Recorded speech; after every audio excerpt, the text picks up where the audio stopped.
My name is Bill, a 31-year-old working mom. I live with my husband Davey, who's also 31 and holds a regular job, and our 5-year-old daughter Lenny, who's recently turned into quite the chatterbox. We're just an average family, neither rich nor poor, and we get along great. But soon, our peaceful home was about to be disrupted. The storm approaching our home was none other than my mother-in-law. Davey's father had passed away, and his mother lived alone. When we got married, Davey and I had decided not to live with her. It just seemed simpler that way. Davey, being her only child born later in her life, had been married to me for 5 years. His mother-in-law was now getting older, and living alone at her age could be tough and even dangerous. Davey would visit her when he could, but it seemed she was struggling. Seeing my husband trying so hard on his own, I made a decision. If Davey was doing his best, how could I not support him as his wife? So, I gathered my courage and suggested to Davey that we should all live together. He looked surprised and asked, "Are you sure?" Truthfully, I wasn't thrilled about the idea, but I felt something needed to change. Balancing housework, childcare, and my part-time job was already a challenge, and if anything happened to mother-in-law, Davey would be the one to handle it. After discussing these important matters, we began living together. On a spring day with cherry blossoms falling, mother-in-law arrived at our home with tears in her eyes. I had thought living with such a humble woman would be smooth sailing, but I was mistaken. Initially reserved, as days passed, her true colors began to show. She started to torment me. "Bill, this dish is too salty. Can you make it lighter?" When I did, she'd criticize, "Why is it so bland? Are you mocking the elderly? How rude." And that was just the beginning. "Please hand wash all my clothes. They'll get ruined in the machine. They're all expensive, you know," she demanded. When I suggested dry cleaning, she retorted, "That's wasteful. You've lived comfortably thanks to my son, so stop wasting money and start saving." Clearly, she was just trying to annoy me. And that was just the beginner's level. Intermediate level torment went like this. "Bill, are you wearing makeup? It won't help. You're too plain." She'd comment on my appearance despite spending over 2 hours on her own makeup each morning, looking like a different person without it. I respect her desire to look beautiful, but isn't her foundation a bit too pale? I think to myself. What was worse, she threw away my precious makeup set. Nonchalantly, she said, "Makeup won't help you. It's a waste of money. Live without it. I have the most thoughtful family member. You should be grateful." This relentless torment only occurred when we were alone, always waiting for moments when my husband was away and our daughter was at kindergarten. I didn't want to speak negatively about her to my husband, since she's his mother, but I wished he would listen. After much consideration, I hinted at my frustrations, but it seemed to have little effect. "I'll talk to Mom," he said, attempting to address the situation. However, mother-in-law would cry, claiming I was making things up. At one point, he even accused me of trying to deceive him. Feeling increasingly powerless, I remembered the saying, "Seeing is believing." Deciding to secretly record my interactions with my mother-in-law, I carefully placed the camera. As I pondered this, the torment from my mother-in-law escalated to an advanced level. We had moved in with her in spring, and as summer faded into autumn, one winter day arrived. My husband was away on a business trip, and our daughter was staying with my parents. It was snowing heavily outside. Normally, I would bike to my part-time job, but due to the weather, I walked and returned in the evening. Upon arriving home, I usually cleaned, did laundry, and prepared dinner. However, on this cold winter night with heavy snowfall, hand-washing delicate laundry wasn't ideal. Nevertheless, mother-in-law cheerfully handed me her laundry. "Here's today's laundry. They're delicate, so be sure to hand-wash them," she emphasized, knowing it would irritate me. "I'll wash them with warm water," I started. "No, you can't. The colors will fade and it'll damage them." "Absolutely wash them with cold water," she insisted. Frustrated by her unreasonable demand, I snapped, "This is ridiculous. Why should I hand wash with cold water on such a cold day? If they're that precious, wash them yourself. How dare you expect me to wash with cold water on a day like this?" Mother-in-law stared at me, her face reddening with anger, but I didn't back down. "Why don't you go outside, mother-in-law? You've been indoors all day and probably don't realize how cold and snowy it is. How dare you suggest sending an elderly woman out in this cold?" she retorted. "What kind of daughter-in-law are you? What kind of mother-in-law asks for cold hand-washing on a day like this?" I was ready to confront her fully. I feel bad for my husband, but if we're going to live together, I can't always play the good daughter-in-law, I thought to myself, glaring back at her. Unexpectedly, mother-in-law grabbed my hand, and before I could react, she pushed me out the front door. As I stood shocked, she locked the door behind me. You're not the kind of daughter-in-law I want. Get out. This is my house. You should be the one leaving, she shouted through the door, ignoring my protests. No matter how much, I banged on the door, but there was no response. I was in a bind. I wasn't wearing a coat and didn't have my house keys. Luckily, I had my cell phone in my pocket. I tried calling the house and I could hear the ringtone from the other side of the door, but mother-in-law didn't answer. With no other choice, I called my husband, who was supposed to return from his business trip that day, but he didn't pick up. I sent him a message. Mother-in-law locked me out. It's snowing heavily and I'm freezing. I'm heading to the nearby grocery store for shelter. Please get in touch ASAP. I started my trek to the grocery store. I briefly considered seeking help at a police box, but it was far from here, and with the heavy snow, it would take even longer. The grocery store seemed like the safest option. I hugged myself, trying to stay warm. My breath was visible in the cold, and the snow showed no signs of stopping. The accumulation was making the streets increasingly deserted. Cars, bikes, and pedestrians were nowhere to be seen. After what felt like a long journey, I finally reached the grocery store, only to find a sign saying it was closed due to heavy snow. Disheartened, I realized my only option now was the police box. I wondered how long it would take to walk there in the snow, feeling increasingly desperate. I pressed on, but I could no longer feel my fingers or toes. Checking the time on my phone, an hour had passed since I was locked out. I tried calling home again, but mother-in-law still didn't answer. As I walked through the transformed cityscape, heading for the police box, I suddenly heard a cry for help. Help! I stopped in my tracks. I was near a bridge over a river. I strained my ears and heard it again. Help me! Hurrying towards the sound, I looked down from the bridge. There, in the not-so-deep river, was a woman who had fallen and was calling for assistance. I rushed down the river bank to her. The icy water stung my feet, and the cold was so intense it felt painful, but I managed to reach her. Are you okay? I can't move, it's so cold, she replied weakly. Hang in there, I reassured her, trying to keep calm despite the freezing conditions. The arrival of help seemed to relax her momentarily. She leaned against me and then suddenly lost consciousness. What do I do?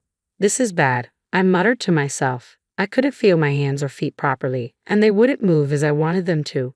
Someone help, I shouted desperately, but my cries echoed in vain.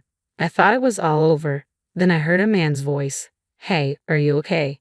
My husband's face came into view, rushing towards me with a panicked expression. I blacked out.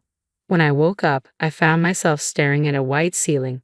Bill, are you awake? My husband asked, looking down at me with concern. I realized I was in a hospital. Apparently, he had pulled both the lady and me out of the river and called an ambulance. It had happened yesterday, and I had been asleep ever since. How was your trip? I managed to ask. It went well. I couldn't answer when you called because I was on the bus. I tried calling back when I got to the bus stop, but you didn't pick up. There were no taxis running, so I ran home. I just happened to see you going into the river. What luck! I thought you had jumped in, but it seems it was the lady.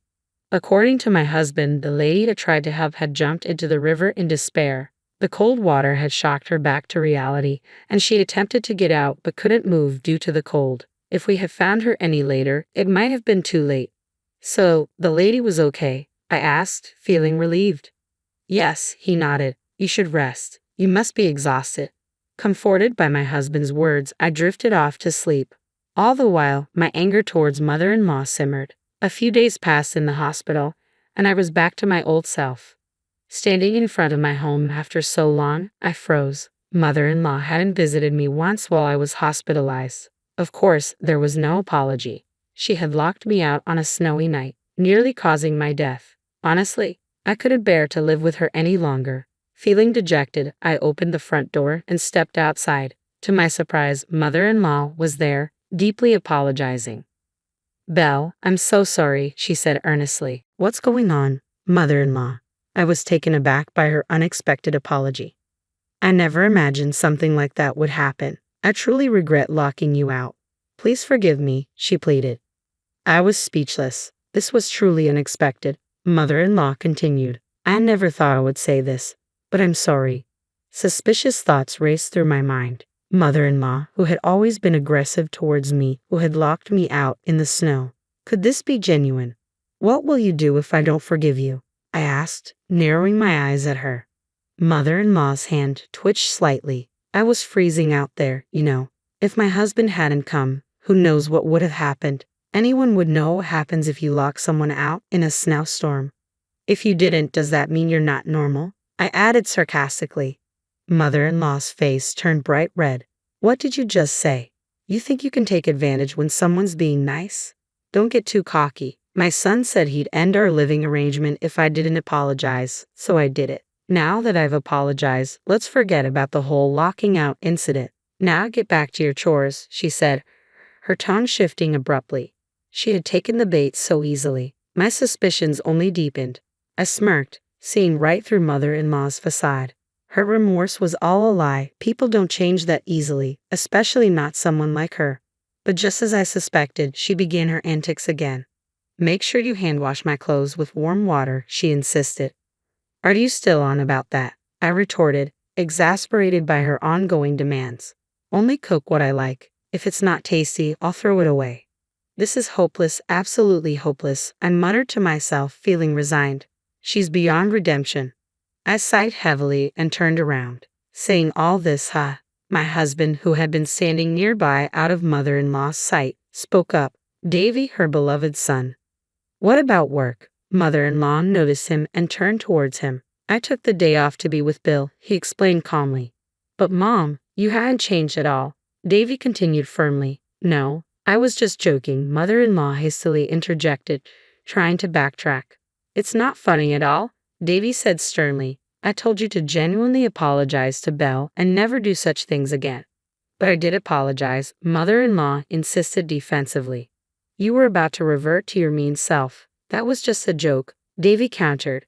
That's why it's not funny. I had warned my husband to keep his distance, but mother-in-law's reaction was as expected, if not more dramatic. She desperately tried to justify herself, but I couldn't help laughing. Belle, what's so funny? Mother-in-law asked, puzzled by my reaction. On the other hand, Mom, I'm talking now. Listen to me, Davey asserted calmly. I'm sorry. Even mother-in-law couldn't ignore her beloved son's words. Tearfully she listened as he continued his lecture. Why would you be mean to Belle when she agreed to live with us out of concern for you? I might have gone a bit overboard earlier, but I've never harassed her. I commented on the food's taste, but I just wanted her to know my preferences.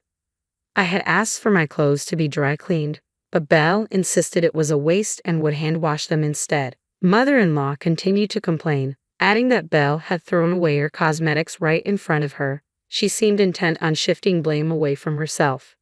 Unable to tolerate her denial any longer, I pulled out my phone and played a recording. Today's laundry, it's expensive, so definitely hand wash it. Mother-in-law's voice echoed clearly through the room. She screamed and tried to grab my phone, but I dodged her and continued playing. Definitely wash it with water. You're not the kind of daughter-in-law I want. Get out. The sound of her dragging me out and slamming the door, ignoring my pleas, was all recorded. Every violent action she had taken that day was captured on my phone. I had been secretly recording our conversations for some time now, ensuring I had evidence whenever I interacted with her. Any rebuttal? My husband asked calmly, confronting his mother. Mother-in-law was left speechless, unable to defend herself. Is there anything else to say? I intervened. Yes, this is the end. You've trampled all my feelings of wanting to care for you. I want you to leave. I'm cutting ties. You can live on your own. We won't contact you again. Even if you reach out, we'll ignore it and won't meet. You sold the family home, right? You should have all that money, plus with your pension, you should be fine. We won't help. But wait, Davey. Are you abandoning me? Betraying your only family? Mother-in-law pleaded desperately. You're the one who betrayed us. My husband's voice was firm, leaving mother-in-law sitting there, speechless and defeated. The only sound in the room was the dripping of melted snow from the roof. From that moment on, things moved swiftly. While mother-in-law sat there, lifeless, my husband and I packed her belongings. Her hometown was a 2-hour train ride from our place. She had distant relatives there, but she had been estranged from them for so long that no one would probably care now. She rarely went out when she lived with us, so she likely didn't have any friends. But now, it didn't matter. Bye, Grandma. My daughter waved at mother-in-law, her cheerful gesture devoid of any sadness. Finally, mother-in-law broke down into tears as the taxi carrying her drove off, leaving behind her sobs. I felt nothing as I watched her leave. It was her own doing. With that thought in mind, I entered our home, feeling refreshed. Time passed, and rumor said mother-in-law lived alone in an apartment. We still received calls from her, so she must be alive, but we never met or spoke to her, just as we promised. She would probably live a lonely life, having destroyed the happiness she could have had. While listening to the washing machine, I served tea to an unexpected guest, an elderly woman, the very same lady I had saved on that snowy day. She had been living a lonely life filled with despair, but the cold river water that day had made her want to live a bit longer. My son offered to live with me. That's wonderful. His wife is lovely, she shared, but I didn't want to be a burden, so I decided to move nearby instead. That's nice. I've been lonely since my husband passed away. I thought life had nothing good left, but I was wrong. I replied warmly. I'm glad you realized that. As long as I'm alive, there's hope. Thank you for saving me that day, she said with a grateful smile. I smiled back at her, seeing a lady who had lived her life with determination and had now found happiness. Mother-in-law, on the other hand, had ruined her chance to live with her son and his family. There are so many ways to grow old, and everyone's path is different. Our own attitudes shape whether our later years are happy or sad. Seeing these two elderly women, I had a clearer idea of the kind of future I wanted to ensure. A happy future, protecting the peaceful days I have now. I reminded myself of the path I should take. The letter trembled in my hands as I read it for the 4th time, still unable to process the audacity of what I was seeing. My in-laws were actually trying to take my children away from me. 3 months after burying my husband, this was how they chose to honor his memory. My name is Willow, and until recently, I thought I knew what it meant to face life's challenges. But nothing could have prepared me for this. Mom, is everything okay? Trinity's voice pulled me from my shock. My 12-year-old daughter stood in the doorway of our kitchen, her brother Stephen peeking around her shoulder. Both of them wore the same worried expression I'd seen too often since their father's death. I forced a smile, quickly folding the letter and tucking it into my pocket. Everything's fine, sweetheart. How about some breakfast? You don't look fine, Stephen said, climbing onto one of our kitchen stools. At 10, he was already too perceptive for his own good, just like his father. The doorbell rang before I could respond. Through the glass, I saw Victoria's perfectly coiffed silver hair and Kent's tall frame. My in-laws had impeccable timing, as always. Kids, go upstairs and finish getting ready for school, I said, my voice steadier than I felt. But we haven't eaten, Stephen started. Now please. They must have heard something in my tone because they went without further argument. I waited until they were upstairs before opening the door. Willow, dear, Victoria said, her smile not reaching her eyes. We need to talk. About this? I pulled out the letter. A custody suit? Really? Kent cleared his throat. It's for the best. The children need stability. Stability? My voice cracked. Their father died 3 months ago, and you think tearing them away from their mother will give them stability? Victoria pushed past me into the house. Look at this place, Willow. Dishes in the sink, laundry visible from the living room. Jermaine would be devastated to see his children living like this. My phone buzzed. A text from June. On my way. Don't let them in. Too late for that warning. I'm a single mother working full-time while grieving my husband, I said, fighting to keep my voice level. Some dishes in the sink don't make me an unfit mother. No, Kent agreed, but your history of depression does. I froze. What? We have records of your therapy sessions from college, Victoria said, examining her manicured nails. Post-traumatic stress disorder after that car accident. Anxiety, depression, not exactly stable parent material. The room spun slightly. Those records were private. How did they get out? June's voice cut through my panic. She stood in the doorway, her usually friendly face hard with anger. Or I'm calling the police. We're concerned grandparents visiting our grandchildren, Victoria said smoothly. You're trespassing, June countered, already dialing. And harassment is a crime in this state. Kent grabbed Victoria's arm. We'll go. But this isn't over, Willow. You'll be hearing from our lawyers. After they left, June hugged me tight as I finally let the tears fall. They're trying to use my therapy against me, I whispered. Who does that? Monsters, June said firmly. But we're not letting them win.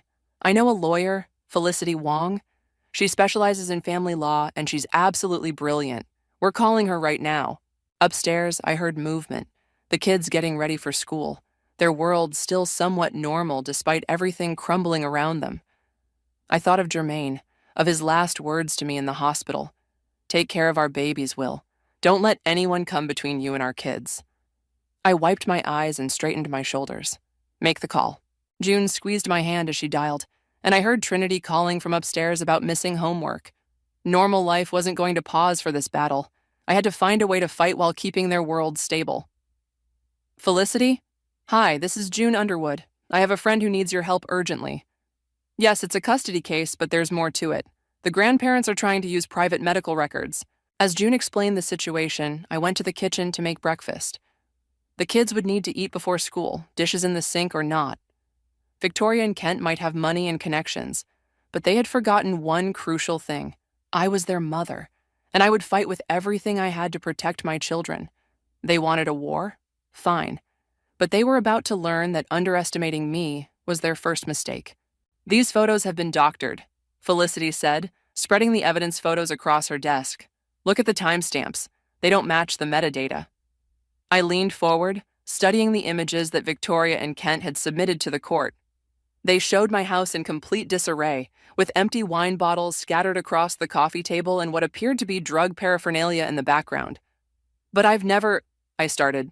I know, Felicity interrupted, her dark eyes sharp. That's exactly why these caught my attention. The lighting's wrong, the shadows don't match, and whoever did this forgot that digital images leave traces. June, who had been quietly examining the photos, suddenly grabbed one. Wait a minute. This mess they photographed. That's from Victoria's own house. Look at the curtains in the reflection. Those are her hideous designer drapes that she wouldn't shut up about at last year's Christmas party. Felicity's eyebrows shot up. Are you sure? Absolutely. I'd recognize that pattern anywhere. She paid some ridiculous amount for them and made sure everyone knew it. My phone buzzed. A text from Trinity. Grandma Victoria just picked Stephen up from school. Said you knew about it? My heart stopped. They took Stephen. What? June and Felicity said in unison. I showed them the text. They don't have permission to pick him up. His school knows this. Felicity was already dialing. This is attorney Felicity Wong. I need to speak to Principal Martinez immediately. Yes, I'll hold. June grabbed her car keys. I'll drive. We'll get him back. 20 minutes later, we pulled up to Victoria and Kent's sprawling mansion. My hands were shaking as I rang the doorbell, Felicity right beside me. Victoria opened the door, feigning surprise. Willow, we were just about to call you. Stephen wasn't feeling well. Save it, Felicity cut in. You violated custody agreements by removing a minor from school without parental consent. Return him now or we're calling the police. I'm his grandmother, Victoria snapped. I have rights. You have nothing, Felicity corrected. And this little stunt? It's going in my motion to the judge tomorrow morning. Stephen appeared behind Victoria, looking confused. Mom, what's going on? We're going home, honey, I said, holding out my hand. Come on. He started forward, but Kent appeared, placing a hand on his shoulder. Stephen, buddy, we thought you might want to stay here tonight. Your room is all set up. Remove your hand, Felicity said, her voice ice cold as she held up her phone. I'm recording this, and I've already texted the police. Your choice. Kent's face reddened, but he dropped his hand. Stephen ran to me, and I wrapped my arms around him. This isn't over, Victoria called as we walked away. We have more evidence. You mean like these doctored photos? Felicity held up her briefcase. I look forward to discussing them in court, along with the illegal access of private medical records and today's attempted kidnapping. In the car, Stephen was unusually quiet. Mom, he finally said, Grandma and Grandpa said you were sick, that you couldn't take care of us properly. My heart cracked. Honey, look at me. Are you hungry? He nodded. Are you clean? Dressed? Do you have what you need for school? Another nod. That's because I take care of you. Every day. Yes, I went to therapy in college, after a car accident that scared me. That doesn't make me sick. It made me stronger, smarter, and a better mom because I learned how to handle tough times. Like now? He asked softly. Exactly like now. Back at my office, Felicity spread out more documents. They've been planning this for months. Look at these bank transfers. They hired a private investigator right after Jermaine's funeral. But why? June asked. Why go to all this trouble? Felicity tapped her pen against a document. That's what's bothering me. This feels personal, very personal. Willow, did Jermaine ever mention any conflicts with his parents, especially his mother? I thought back, remembering late-night conversations with my husband. He once mentioned that Victoria never forgave him for something, but he wouldn't elaborate, said it was ancient history. Nothing's ancient history when it comes to family, Felicity said, and I think that's our key. June, can you dig into Victoria's past? Social media, newspaper archives, anything you can find? June nodded. I'm on it. Looking at the fabricated evidence spread across the desk, I felt a chill. They're not just trying to take my kids, are they? They're trying to destroy me completely. Yes, Felicity agreed, but they made one crucial mistake. What's that? She smiled grimly. They left a paper trail, and I'm very, very good at following trails. You need to see this. June burst into my kitchen, laptop in hand. It was nearly midnight, but neither of us had been sleeping much lately. I found something in an old society page from 25 years ago. She placed the laptop in front of me. The yellowed newspaper scan showed a younger Victoria standing beside a man who wasn't Kent. The headline read, "Local business mogul's daughter calls off high-profile wedding." Keep reading, June urged. My eyes scanned the article. Victoria Matthews, daughter of industrialist Robert Matthews, has canceled her engagement to James Richardson, citing irreconcilable differences.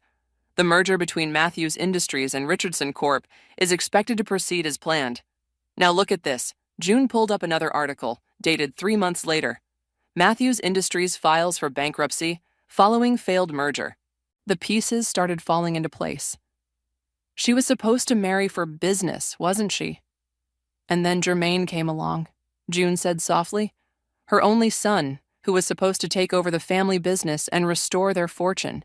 Instead, he became a teacher and married me.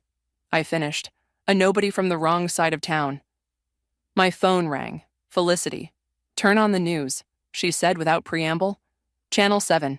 The TV flickered to life, showing Kent standing outside the courthouse. We're simply concerned grandparents, he was saying. Our son's death revealed disturbing patterns in our daughter-in-law's behavior. We're acting in the best interests of our grandchildren. That's not the interesting part, Felicity said. Watch who's standing behind him. The camera panned slightly, showing a familiar face that made my blood run cold. Is that James Richardson? Felicity confirmed. Victoria's ex-fiancé. He's been funding their legal battle against you. But why, after all these years? Revenge, June said. Victoria lost him his merger. Now they're working together to take everything from you. A knock at the door made us all jump. Trinity appeared in her pajamas, looking worried. Mom, I found something in Dad's old study. She held out a sealed envelope, Jermaine's handwriting clear on the front. Open if anything happens to me. My hands trembled as I opened it. Inside was a letter and a USB drive. Dear Will, I read aloud, if you're reading this, something's happened to me. There are things you need to know about my parents. They're not who they pretend to be. The drive contains proof of what they did to cover up the real reason Matthews Industries went bankrupt. Mom didn't just cancel a wedding. She and Dad orchestrated the company's collapse for the insurance payout. People lost everything, including their lives. I found out last year and confronted them. They swore they'd changed, but I don't trust them. Protect our children, Will. Don't let them inherit this legacy of lies. Love, Jay. Felicity's voice was tight with excitement. This changes everything. June, can you access that drive? June plugged it into her laptop, and we watched as decades-old documents filled the screen. Bank transfers, emails, and most damning of all, a video of Victoria and Kent discussing the scheme with James. They're all in it together, I whispered. They always were. Mom? Trinity's voice was small. Is that why Dad was so weird about us spending time with them? I pulled her close. Your dad was protecting you, sweetheart, just like I'm trying to do now. My phone buzzed with a text from Steven. Grandma's here again. She's talking to my teacher.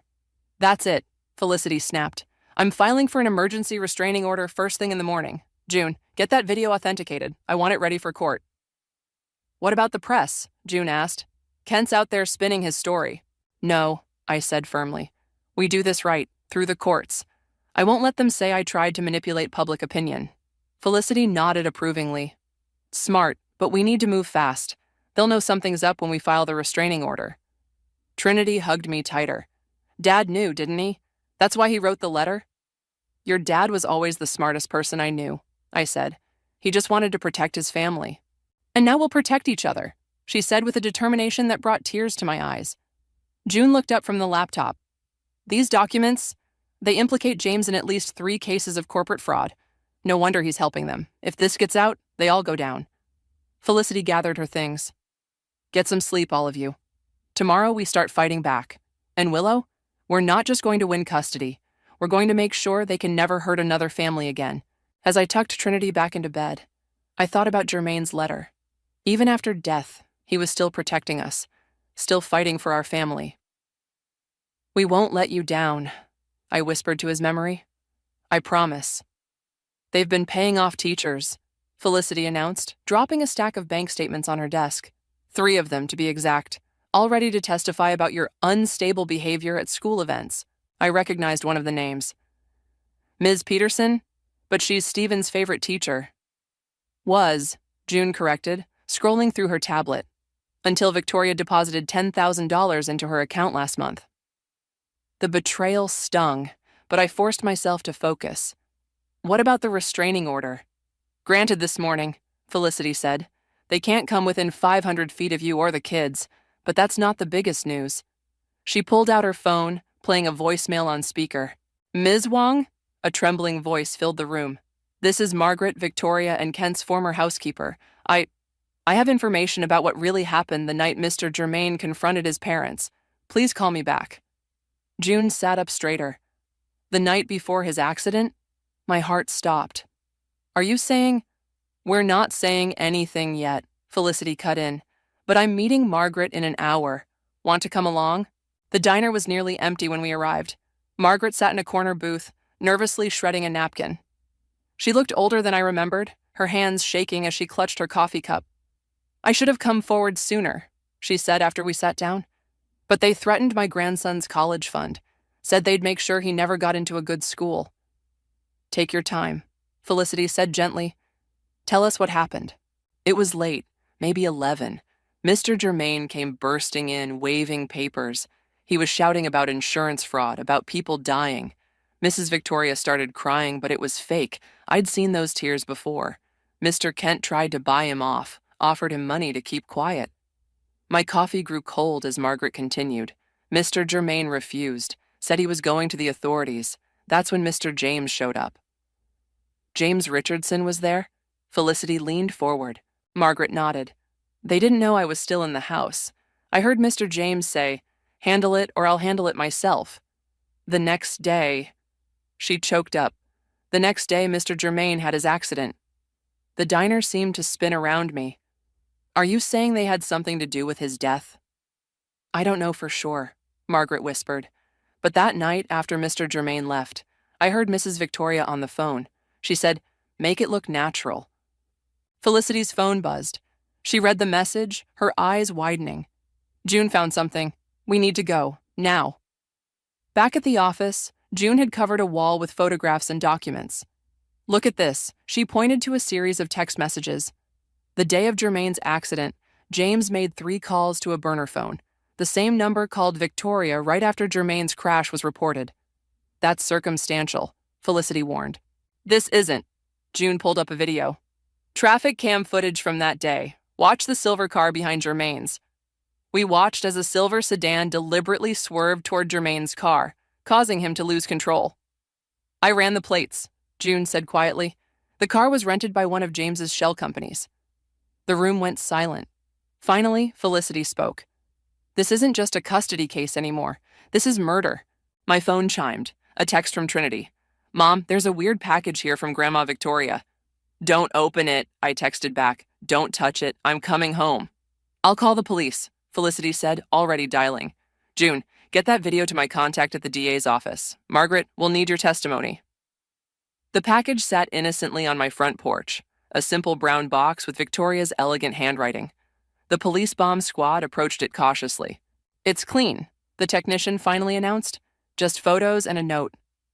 The photos showed Jermaine and me in happier times.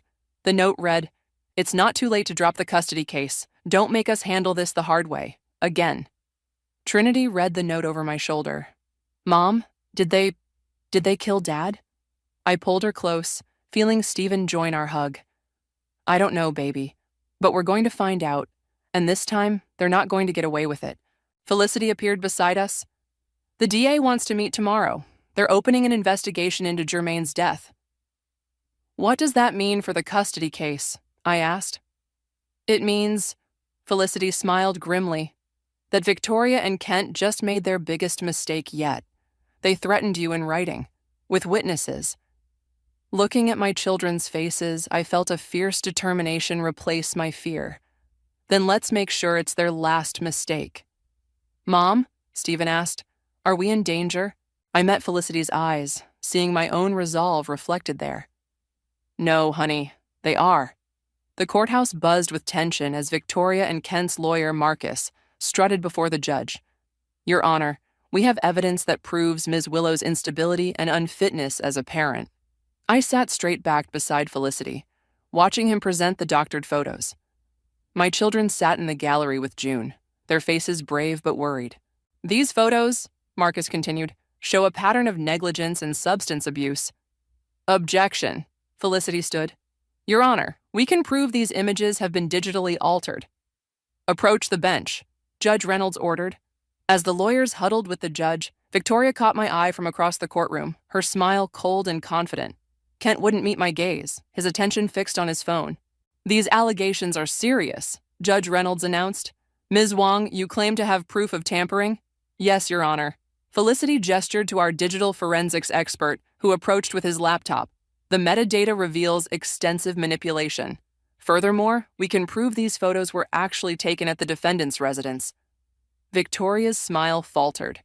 But more concerning, Felicity continued, is the pattern of harassment and intimidation our client has endured. Marcus scoffed. Baseless accusations. Your Honor, Felicity interrupted, I call Margaret Thompson to the stand. Victoria's face went white as her former housekeeper walked to the witness stand. Kent finally looked up, his expression panicked. Ms. Thompson, Felicity began, please tell the court what you witnessed the night before Jermaine Weaver's death. Objection, Marcus jumped up. This is irrelevant to the custody case. Your Honor, Felicity countered, it speaks directly to the defendant's character and their true motivations in seeking custody. Judge Reynolds leaned forward. I'll allow it. Proceed. Margaret's testimony fell like bombs in the quiet courtroom. With each revelation, I watched Victoria and Kent sink further into their seats. When she described the phone call about making something look natural, gasps echoed through the gallery. And this threat, Felicity held up the note from the package, arrived yesterday. The police have verified Mrs. Victoria's handwriting. Marcus scrambled to his feet. Your Honor, we request a brief recess. Denied, Judge Reynolds said sharply. Ms. Wong, continue. Felicity nodded to June, who brought forward a laptop. We have traffic camera footage from the day of Jermaine's accident. I draw your attention to this silver sedan. As the video played, showing the deliberate swerve that caused my husband's crash, Trinity buried her face in June's shoulder. Stephen sat rigid, his small hands clenched into fists. The vehicle was rented by a company owned by James Richardson, Felicity concluded, who, coincidentally, is funding this custody battle. This is outrageous, Victoria suddenly shrieked, jumping to her feet. You have no right, Mrs. Victoria, Judge Reynolds warned. Sit down, or I'll have you removed. You don't understand, Victoria continued, her composure cracking. She ruined everything. Jermaine was supposed to save our family name, restore our fortune. Instead, he chose her, this nobody, and then he threatened to expose us. Victoria, shut up, Kent hissed, but it was too late. The courtroom erupted in chaos. Bailiffs moved forward as Victoria continued her meltdown. James Richardson, who had been watching from the back, quietly slipped out the door. Order! Judge Reynolds banged her gavel. In light of these developments, this custody hearing is suspended. Bailiffs, please detain Mr. and Mrs. Victoria pending criminal investigation. Ms. Wong, I trust you're sharing this evidence with the district attorney? Already done, Your Honor. As Victoria and Kent were led away in handcuffs, Victoria turned to me one last time. You'll regret this, she spat. You have no idea what you've done. I stood, finally finding my voice. No, Victoria, you did this. Every step of the way, you chose revenge over family, and now you've lost both. The judge called me forward. Ms. Willow, in light of these events, I'm issuing an immediate permanent restraining order against your in-laws. Full custody remains with you. Court adjourned. Outside the courtroom, I hugged my children tight as reporters swarmed around us. Felicity handled the press while June shepherded us to her car. Mom? Trinity asked once we were safely inside. Is it really over? The custody battle is, I said, watching police cars race past, likely heading to arrest James. But there's more to come. The police will have questions about your dad's accident. Good, Stephen said firmly. Dad deserves justice. June started the car. Where to? I looked at my children, seeing Jermaine's strength in their faces. Home. We're going home. As we drove away, my phone buzzed with a text from Felicity. DA wants to meet tomorrow. They're calling it conspiracy to commit murder. We're not done fighting yet. I squeezed my children's hands. No, we weren't done fighting. But for the first time since this began, we were fighting on our terms. James Richardson made a deal, Felicity announced, striding into the DA's office where I'd been waiting. He's turning on Victoria and Kent in exchange for leniency. District Attorney Sarah Martinez nodded grimly. He's singing like a canary, not just about Jermaine's accident, but about decades of corporate fraud, tax evasion, and 2 other suspicious deaths connected to their insurance schemes. My hand shook as I accepted the coffee June offered. What exactly did he say about Jermaine? According to James, Sarah consulted her notes, Victoria called him the night Jermaine threatened to expose their fraud. She was hysterical, saying they'd lose everything. James hired someone to scare Jermaine on his drive home. It wasn't supposed to be fatal. But it was, I whispered. The door opened and a man in a suit entered. Ms. Willow, I'm Detective Roberts. We've arrested the driver of the silver sedan. He's corroborating Mr. Richardson's story. Mom? Trinity's voice came from my phone on speaker. Are you okay? Ms. Peterson is here. She wants to talk to you. I exchanged looks with Felicity. The teacher they bribed? Put her on, Felicity said. Willow? Ms. Peterson's voice trembled. I need to confess something. Victoria didn't just pay me to testify. She asked me to plant drugs in Stephen's backpack. Said it would help their case. The room went deadly quiet. Did you do it? I asked, my voice ice cold. No, I couldn't. That's why I'm here. I've already given a statement to the police about the bribe. I'm so sorry. I should have come forward sooner. Detective Roberts was already on his phone. We'll need that statement for the new charges. Attempted evidence tampering, conspiracy to distribute drugs in a school zone. The press is going to have a field day, June muttered, scrolling through her phone. It's already trending. Wealthy grandparents' custody battle reveals murder plot. Sarah leaned forward. Willow, we need you to testify, not just about the custody battle, but about everything. Your relationship with Jermaine, his confrontation with his parents, the pattern of harassment. I'll do it, I said firmly, but I need to know my children will be protected. Already arranged, Felicity assured me. The court appointed a victim advocate specifically for Trinity and Stephen, and June's sister is a trauma counselor who specializes in working with kids. A commotion outside drew our attention. Through the glass walls, we saw Victoria being led in handcuffs toward another office, her designer outfit replaced by an orange jumpsuit. She spotted me and started screaming. You think you've won? We still have money. We still have connections. This isn't over. Detective Roberts closed the blinds. Actually, it is. We've frozen their assets. All of them. Including the offshore accounts James told us about. My phone buzzed again. Stephen this time. Mom, there's a lady here from the newspaper. She says she knew Dad from college. Rachel? I sat up straighter. Put her on. Willow. Rachel's familiar voice filled the room. I'm at your house with the kids and June's sister. I have something you need to see. Jermaine sent me an email the morning he died. He must have known something might happen. Forward it to me, Felicity instructed, already opening her laptop. The email appeared moments later. My heart clenched at seeing Jermaine's words. Rachel, if anything happens to me, give this to Willow. My parents aren't who they pretend to be. I've attached proof of everything. The fraud, the deaths, the cover-ups. I confronted them last night. They offered me money to keep quiet, but I refused. I'm taking everything to the FBI tomorrow. I just pray I'm not too late. Tell Willow I love her and the kids more than anything. Tell her to stay strong. Sarah was already on the phone. Get me the FBI liaison, now. There's more, Rachel said. I have the original documents Jermaine collected. He gave them to me for safekeeping the day before the accident. I've kept them hidden all these years, afraid of what Victoria and Kent might do. But now they can't hurt anyone else, I finished. Detective Roberts straightened his tie. Ms. Willow, would you like to be present when we inform Victoria and Kent about this new evidence? I thought about Jermaine, about his courage in standing up to his parents, about his love for our family. Yes, I said. I want them to know that Jermaine won, that the truth won. Mom? Trinity's voice came through the phone again. Are you coming home soon? Yes, baby, and this time, when I say it's over, I mean it. Your dad made sure of that. As we gathered our things to leave, June squeezed my hand. He'd be so proud of you, you know. Of all of you. Looking at the email, at Jermaine's last words of love and protection, I knew she was right. We'd fought his battle, exposed the truth, and protected our children, just like he'd wanted. The courtroom fell silent as Victoria and Kent were led in for sentencing. Gone were their designer clothes and arrogant smirks, replaced by prison jumpsuits and hollow expressions. James Richardson had already received 15 years in his plea deal, and now it was their turn. Trinity gripped my hand as Judge Reynolds began speaking. In all my years on the bench, I've rarely seen such a calculated pattern of destruction aimed at one's own family. Victoria's shoulders shook with what might have been sobs, but I'd learned to recognize her performances. The evidence presented by the prosecution is overwhelming, Judge Reynolds continued.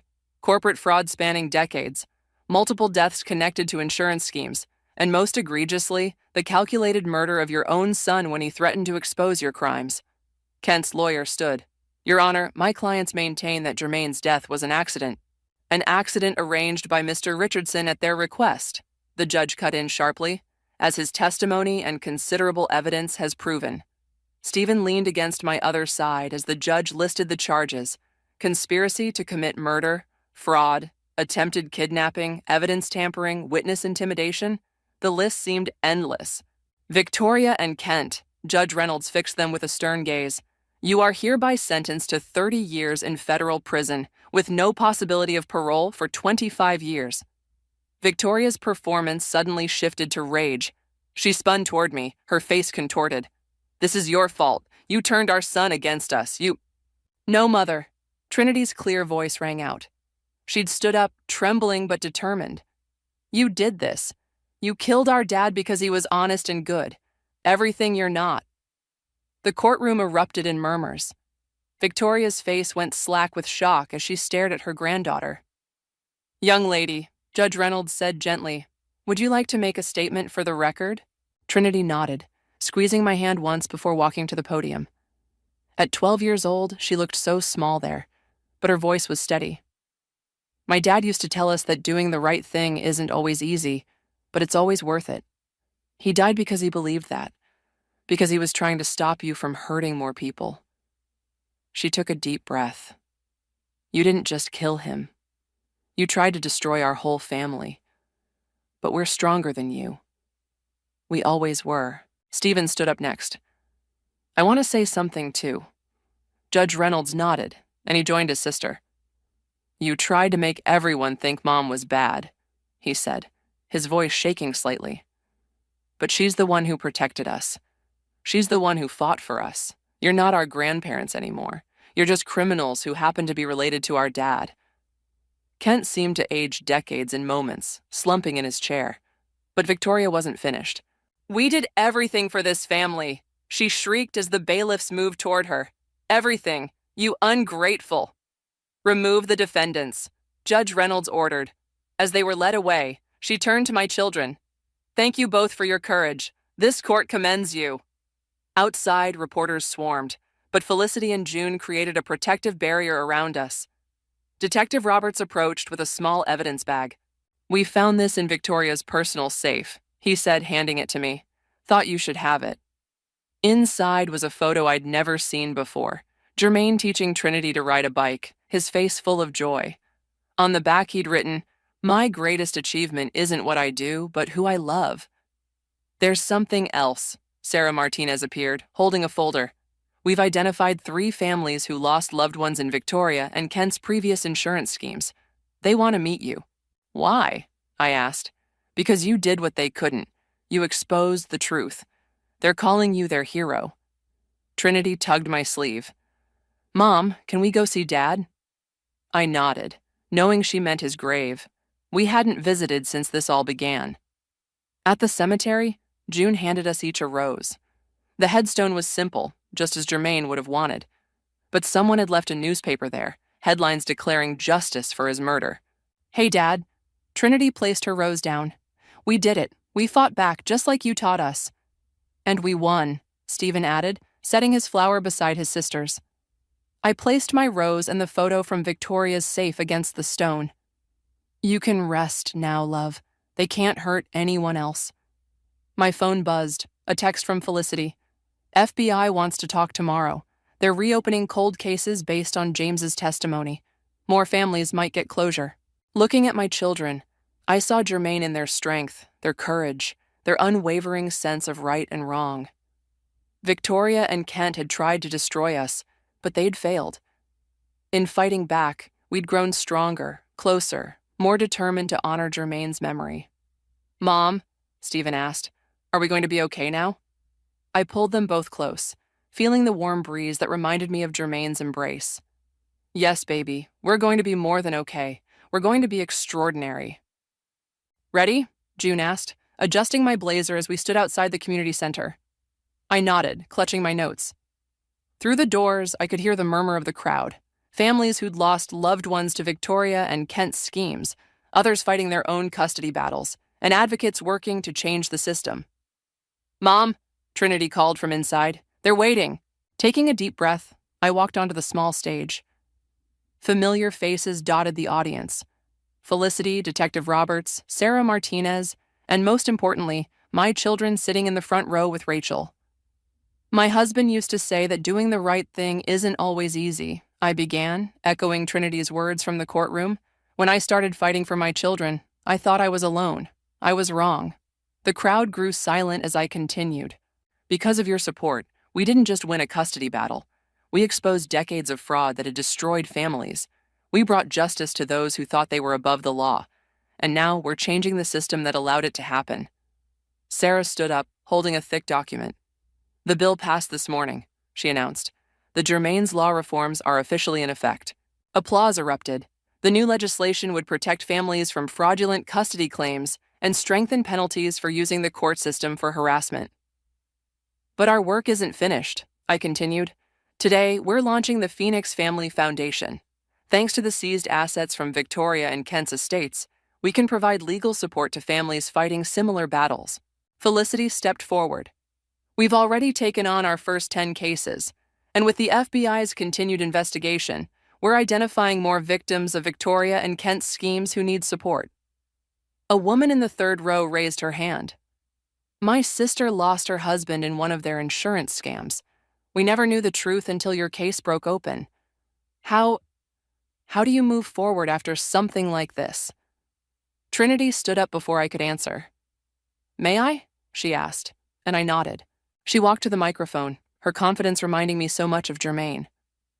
We move forward by helping others, by making sure no one else goes through this alone. My dad died trying to expose the truth, but his death wasn't the end of his story. It was the beginning of ours. Stephen joined his sister, and we're not victims anymore. We're survivors who fight back. June wiped tears from her eyes as she handed me an envelope. This just arrived. You should read it now. The letter was from a mother in Arizona. Your story gave me courage to fight my own battle against corrupt family members trying to take my son. Today, I won full custody. Thank you for showing me that justice is possible. That's the 15th letter this week, June whispered. Detective Roberts approached the stage. We've got another one, he said quietly. Family in Florida. Same pattern as Victoria and Kent. Want to help us build the case? I looked at my children, seeing the question in their eyes. They nodded. Yes, I said. Send me the details. As the formal presentation ended, people gathered in small groups, sharing stories and resources. Rachel hung back, holding something behind her back. Found this in my old college papers, she said, revealing a photo album. Thought you might want it for the foundation's wall. The album was filled with pictures of Jermaine teaching at his first school, working with underprivileged kids, building the life Victoria and Kent had despised. In every photo, his passion for helping others shone through. Perfect, I said. This is exactly what the foundation represents. Trinity and Stephen crowded around to see the photos. Dad would love this, Stephen said. Using their money to help people? It's like the ultimate karma. Felicity joined us, her phone buzzing. James Richardson is offering additional testimony. Says he wants to make amends. And 3 more families have come forward about suspicious accidents linked to Victoria and Kent. Then we keep fighting, I said. For every family, every child, every person who needs someone in their corner. June hugged me tight. You've built something amazing here, you know that? Looking around the room at all the people connecting, sharing resources, finding hope, I felt Jermaine's presence stronger than ever. We'd transformed our tragedy into triumph, our pain into purpose. Mom? Trinity held up her phone. The support group wants to know when we're starting the next session. Tell them tomorrow, I said. There's no time to waste. As we gathered our things to leave, Stephen picked up one of Jermaine's photos. Hey, Mom, I think I want to be a teacher like Dad. Help kids who need it. I hugged him close, watching Trinity already organizing the next day's activities with June. We'd not only survived, we'd found our mission, our purpose, our way to keep Jermaine's spirit alive through helping others. Ready to go home? June asked. I looked at my children, at the room full of people we'd helped, at the foundation that would carry on Jermaine's legacy of doing what's right. No, I smiled. We're ready to get back to work. I never expected to find secrets about my family while cleaning out Grandma Rose's attic. But life has a way of dropping bombshells when you least expect them. My name is Mallory, Mally to anyone who knows me, and until yesterday, I thought I knew everything about my family's history. Turns out, I didn't know the half of it. The letter fell out of an old cookbook, yellowed and creased from years of being hidden between recipes for pot roast and apple pie. At first, I almost tossed it in the donation pile with everything else. But something about the way it was folded, tucked so carefully into that specific page, made me pause. Dear Rose, it began in unfamiliar handwriting. I know what you did.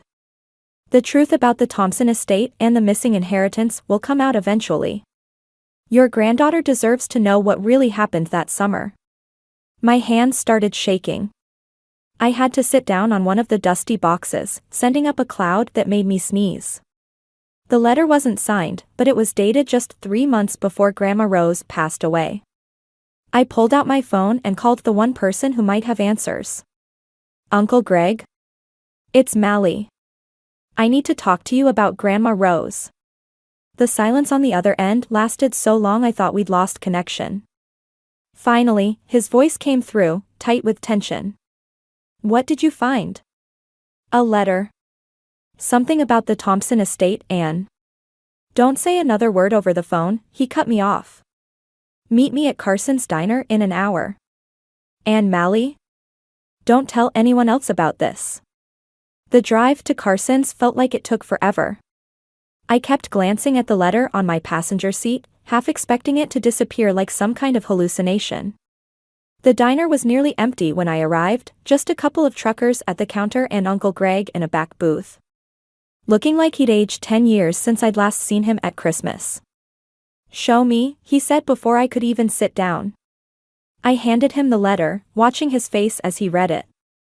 His jaw clenched, and he closed his eyes for a moment.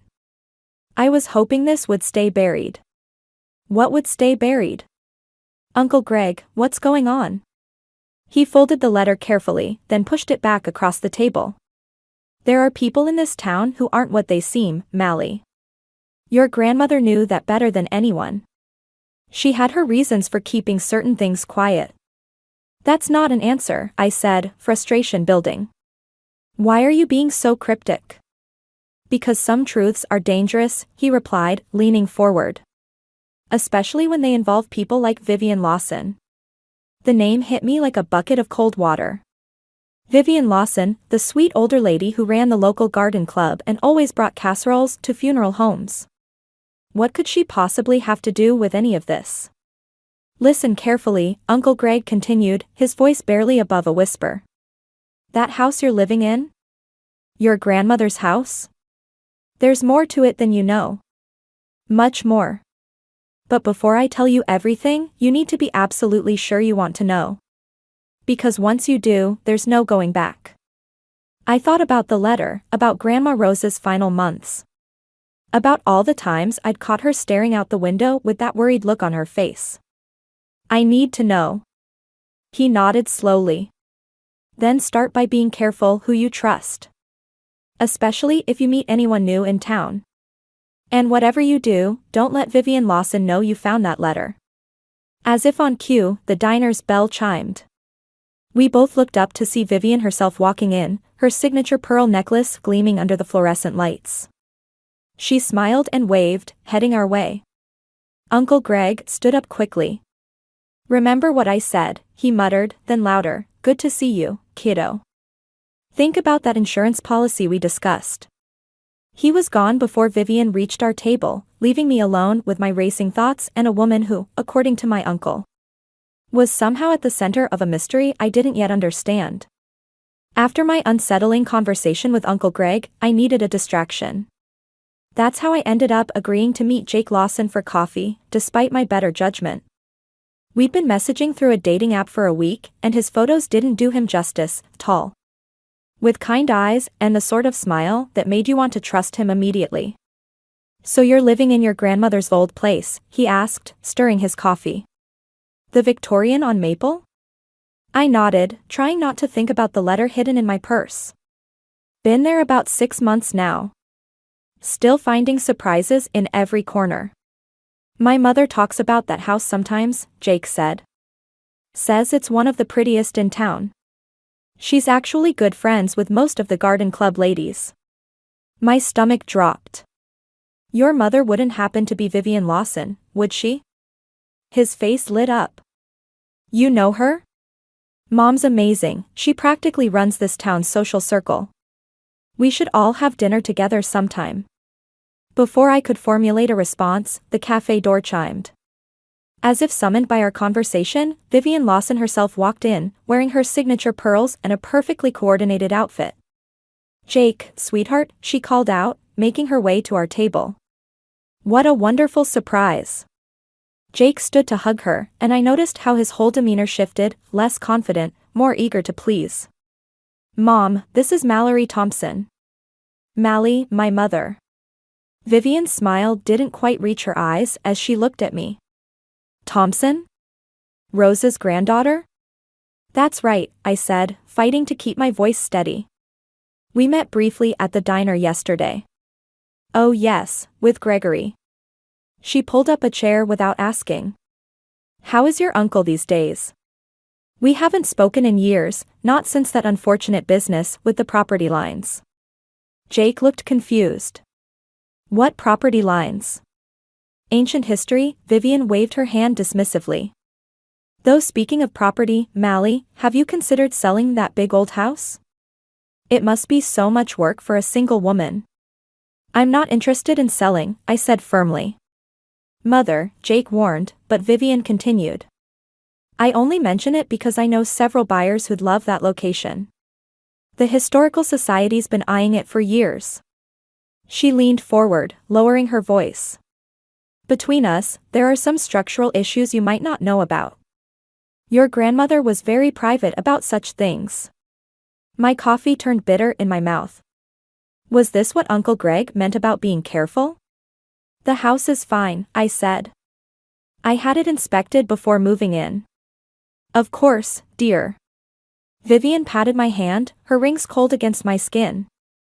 I just worry. That house has such history, wouldn't want anything unfortunate to happen.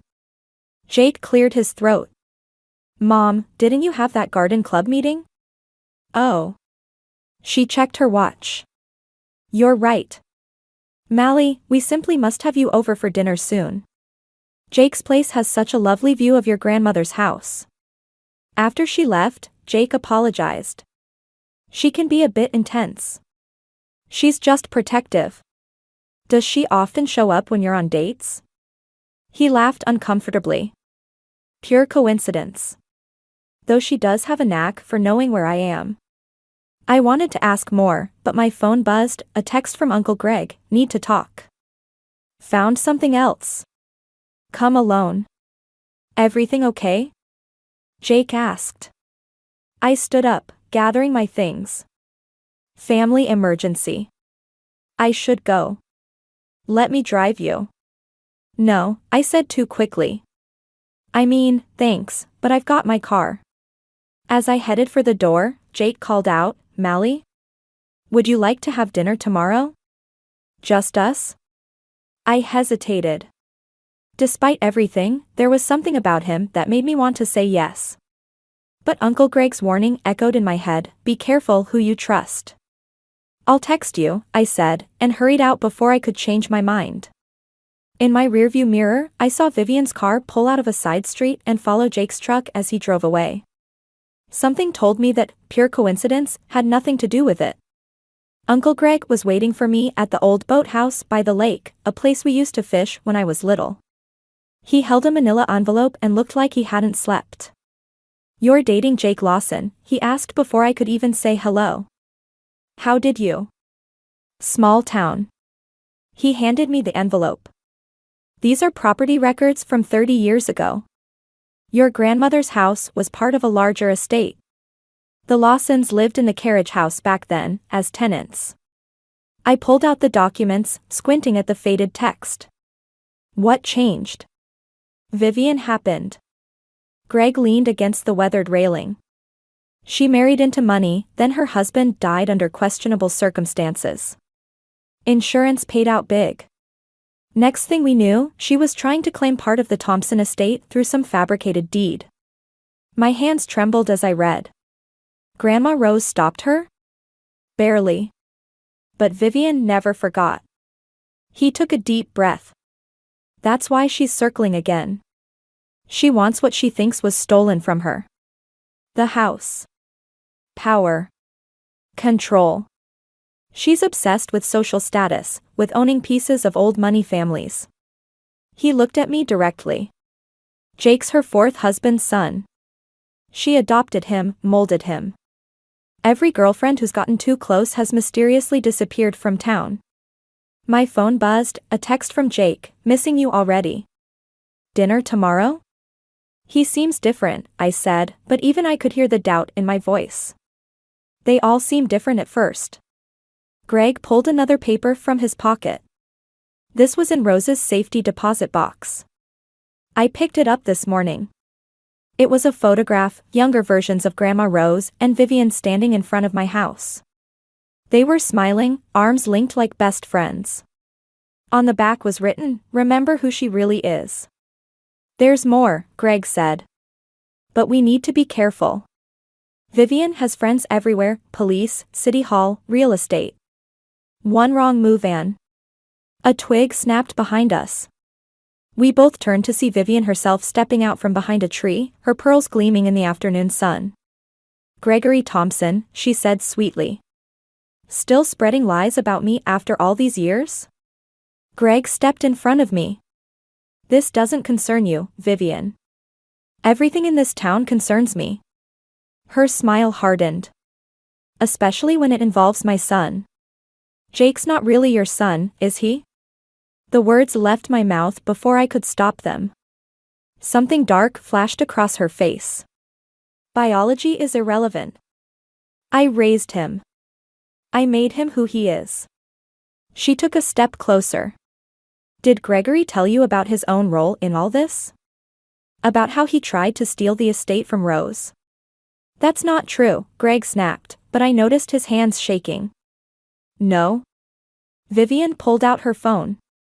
Should we call the police chief and discuss the missing documents from 1992? The ones with your signature? Greg's face went pale. You see, Mallory dear, everyone has secrets. Vivian's voice dripped with false sympathy. The question is, what are you going to do with yours? My phone buzzed again. Jake, Mom says you're at the lake with your uncle. Everything okay? You're having him follow me? I asked, anger rising. Jake worries about the people he cares about. Vivian adjusted her pearls. He's had his heart broken before, by women who didn't understand family loyalty. Is that what happened to them? They didn't understand family loyalty?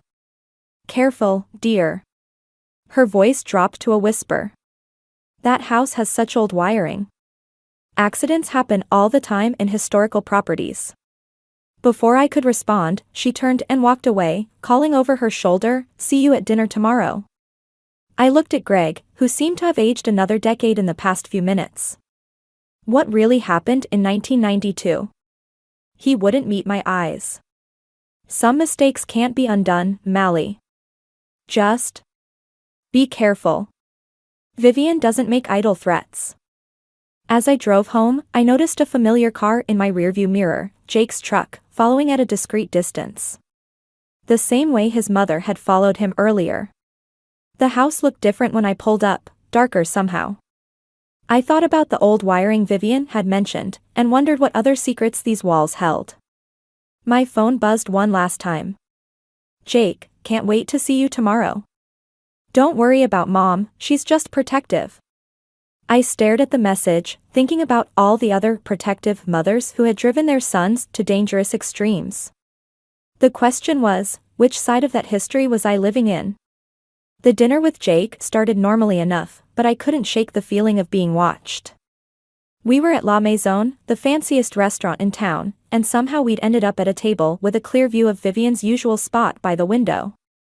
She wasn't there tonight, but her presence lingered like a shadow. You seem distracted, Jake said, reaching across the table for my hand. Is everything okay? I pulled back slightly, pretending to adjust my napkin. Just thinking about something your mother said at the lake yesterday. His expression shifted, almost imperceptibly. Mom mentioned she ran into you. Said you seemed upset about something. Did she mention threatening me? Threatening? He laughed, but it didn't reach his eyes. Mom doesn't threaten people, Mally. She's protective, sure, but... She followed you from the coffee shop the other day, I said. And you followed me to the lake. The waiter arrived with our wine, giving Jake time to compose himself. When we were alone again, he leaned forward. Look, after what happened with Sarah. Sarah? He took a long sip of wine. My ex. She left town suddenly. Mom was worried you might do the same. So you're spying on me? It's not like that. His voice dropped. Mom's been through a lot. After my father died.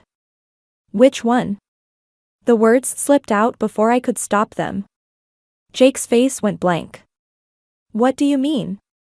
Nothing. I just heard. What exactly did your uncle tell you? There was an edge to his voice I hadn't heard before. Before I could answer, my phone buzzed. A text from an unknown number. Check your email. Gee. Excuse me, I said, standing. I need to use the restroom.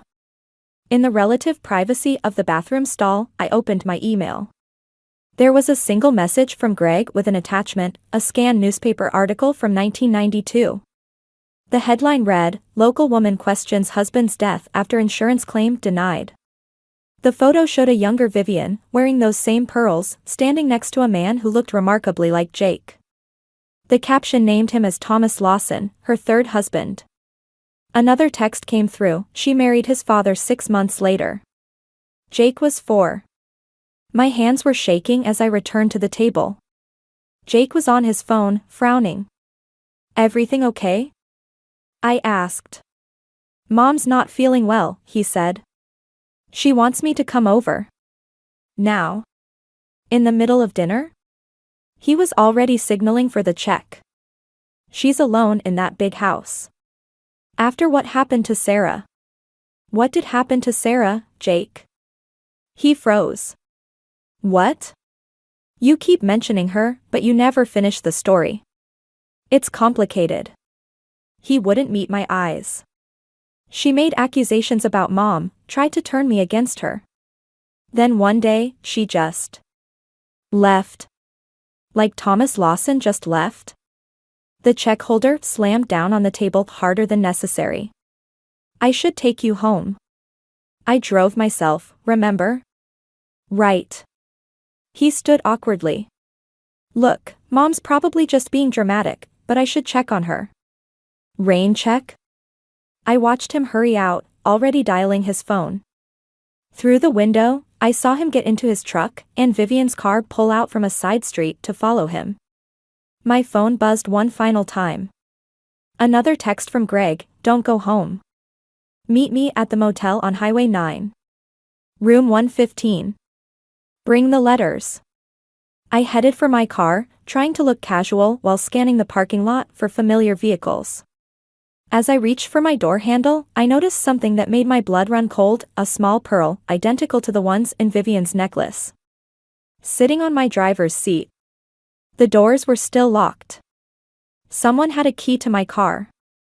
I backed away, fumbling for my phone. But before I could call Greg, another message came through, this one from Jake. Mom wants to know if you'd like to come over for tea tomorrow. She has some old photos of your grandmother she'd love to show you. I stared at the pearl gleaming on my seat, remembering what Uncle Greg had said about Vivian's other daughters-in-law. And wondered how many of them had received similar invitations. The motel room smelled like stale cigarettes and desperation. Uncle Greg spread photos across the bed, snapshots of Vivian through the years, always wearing those pearls, always standing next to different men. And in every photo, that same calculated smile. For husbands, Greg said, pointing to each picture. All died under mysterious circumstances. Insurance paid out on 3 of them. And Jake's real father? Thomas Lawson. The only one whose death was ruled suspicious. Greg handed me a police report. Case went cold when the detective handling it suddenly retired. Moved to Florida on a surprisingly generous pension. A knock at the door made us both jump. Greg pulled a gun from his jacket, where had that come from? And motioned me behind him. Gregory? Vivian's voice sang through the door. I know you're in there. Let's talk about old times. Greg's hand shook as he aimed at the door. Leave, Vivian. With my son's girlfriend? How rude. Keys jingled. The manager was very understanding when I explained my concerns about my mentally unstable brother-in-law. The door swung open. Vivian stood there, perfect as always, Jake hovering behind her like a shadow. Mally? His voice cracked. What's going on? Put the gun down, Gregory, Vivian said softly. Before someone gets hurt. Again. Greg's arm lowered slowly. Tell her, Vivian. Tell her what really happened in 1992. Mom?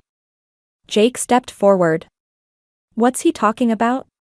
Your uncle is unwell, Vivian said, not taking her eyes off Greg. He's been spreading lies about me for years. Isn't that right, Gregory? Ever since Rose rejected you? That's not. Tell them about the forged documents, Vivian continued. How you tried to steal Rose's estate. How she caught you and chose to protect me instead of her own brother. Greg's face went ash white. You're twisting everything. Am I? Vivian pulled out her phone. Should I play the recording from that night? The one where you threatened to kill Thomas if he exposed your scheme? That's impossible, Greg whispered. You couldn't have. I keep everything, Gregory. Every secret. Every lie. She turned to me. Your grandmother knew that. It's why she trusted me with the truth about the Thompson estate. Jake moved closer to his mother, his expression hardening. You should leave, both of you. Before I call the police. Jake, please, I started, but Vivian cut me off. Oh, dear. You actually care for him, don't you? She touched her pearls. Sarah did too. Such a shame about her accident. What accident? Jake asked sharply. The one that hasn't happened yet, Vivian replied, smiling at me. Unless Mallory makes better choices than Sarah did. Greg raised the gun again. That's enough. Mom? Jake's voice shook. What are you saying? Nothing, sweetheart. Just protecting what's ours. She stepped toward me. The house belongs with family. Real family. You understand that, don't you, Mallory? I backed away, bumping into the bedside table.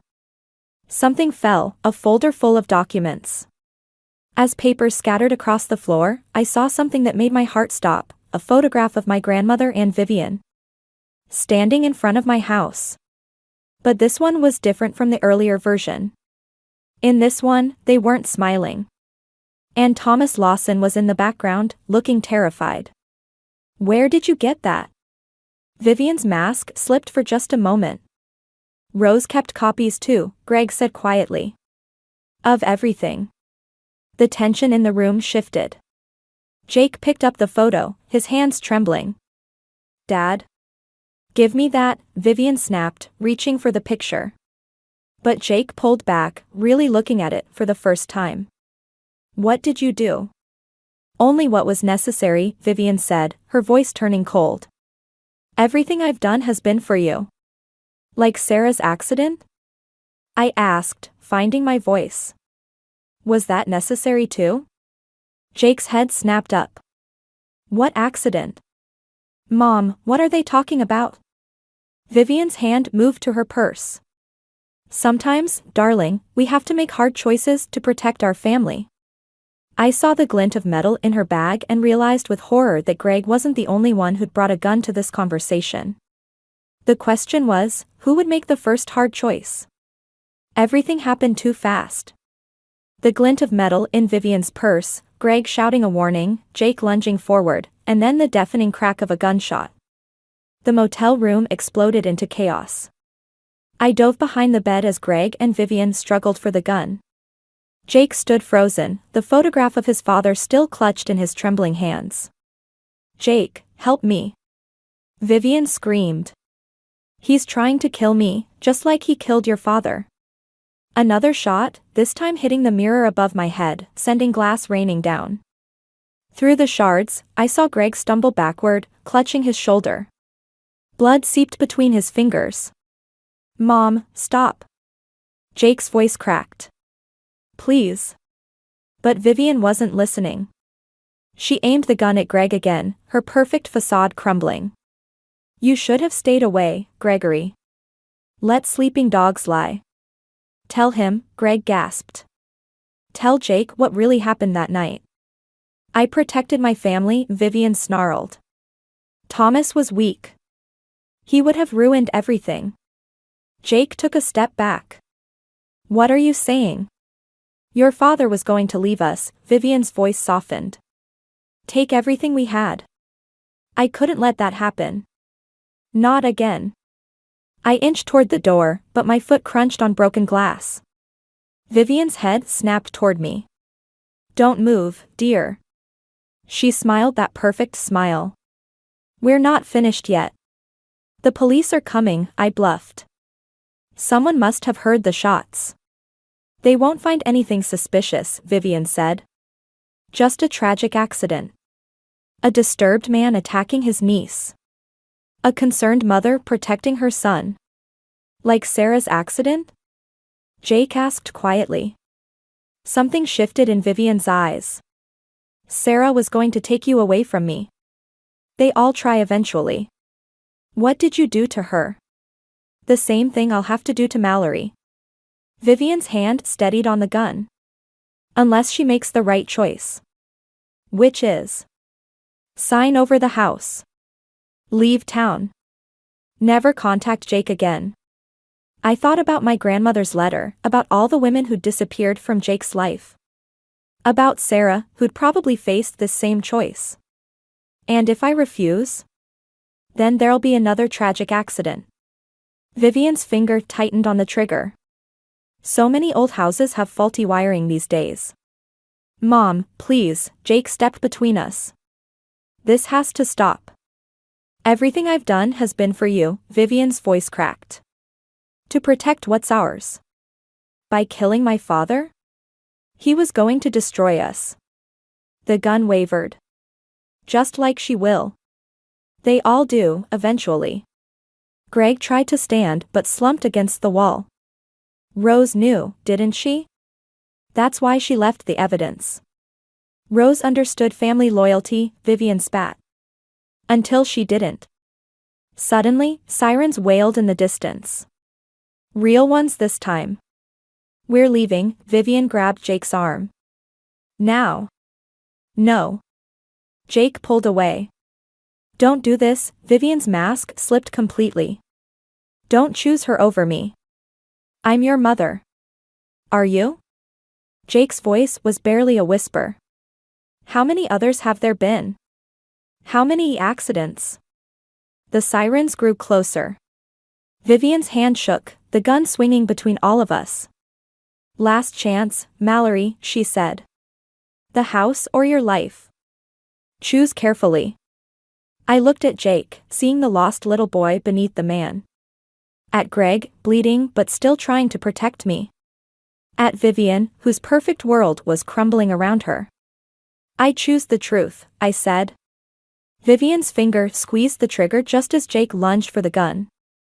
The shot went wide, hitting the wall beside me.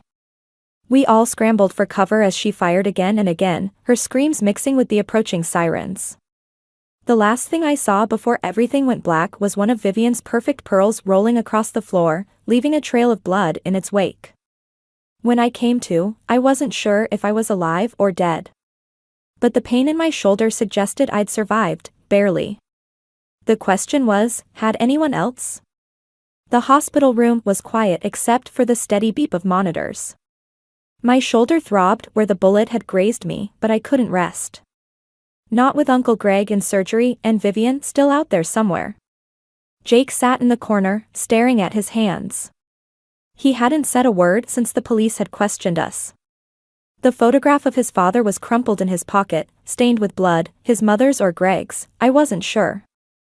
A nurse appeared in the doorway. Miss Thompson? There's a package for you at the desk. From Rose Thompson's estate attorney. The manila envelope felt heavy in my hands. Inside was a single key and a letter, dated the day before my grandmother died.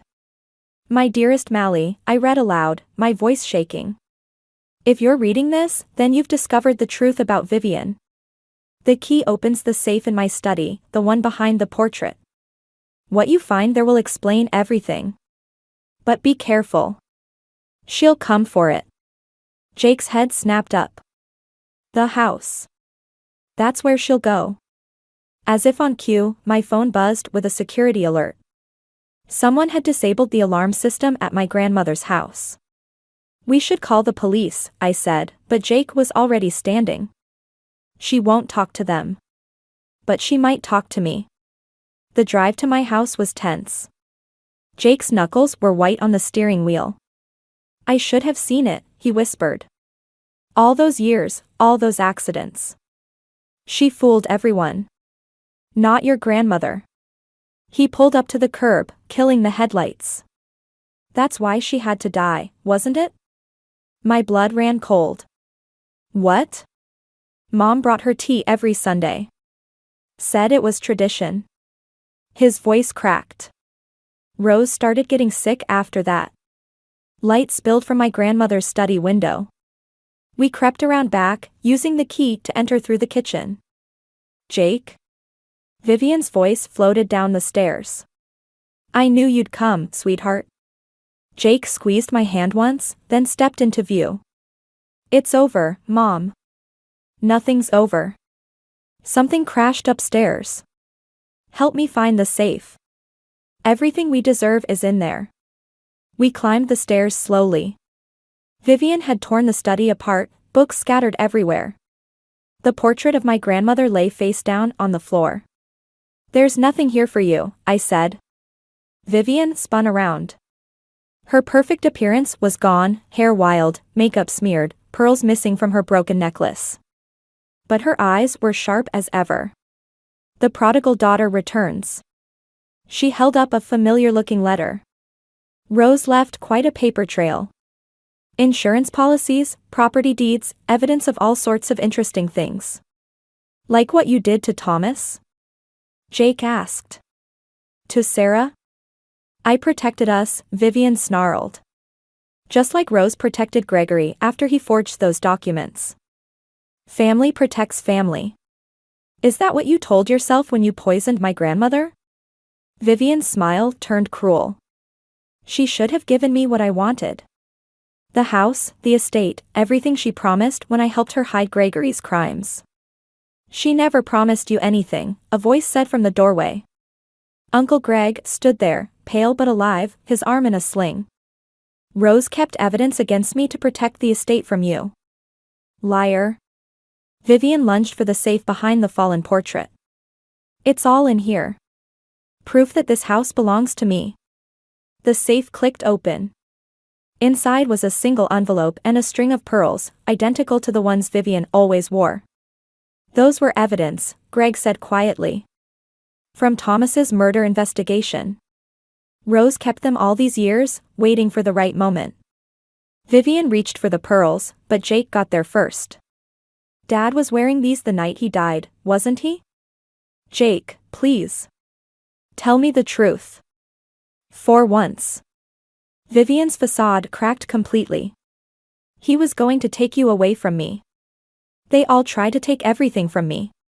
She pulled another gun from her jacket, smaller than before, but just as deadly. "Now you're all going to listen carefully. This house, the estate, everything, it's mine. It's always been mine."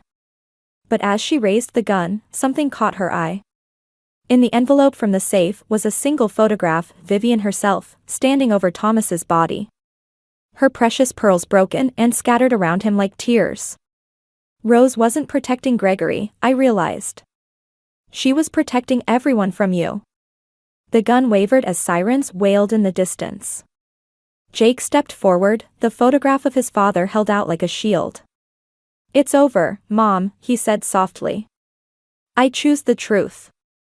6 months after Vivian's arrest, I stood in my grandmother's study, finally ready to pack away the last of the evidence.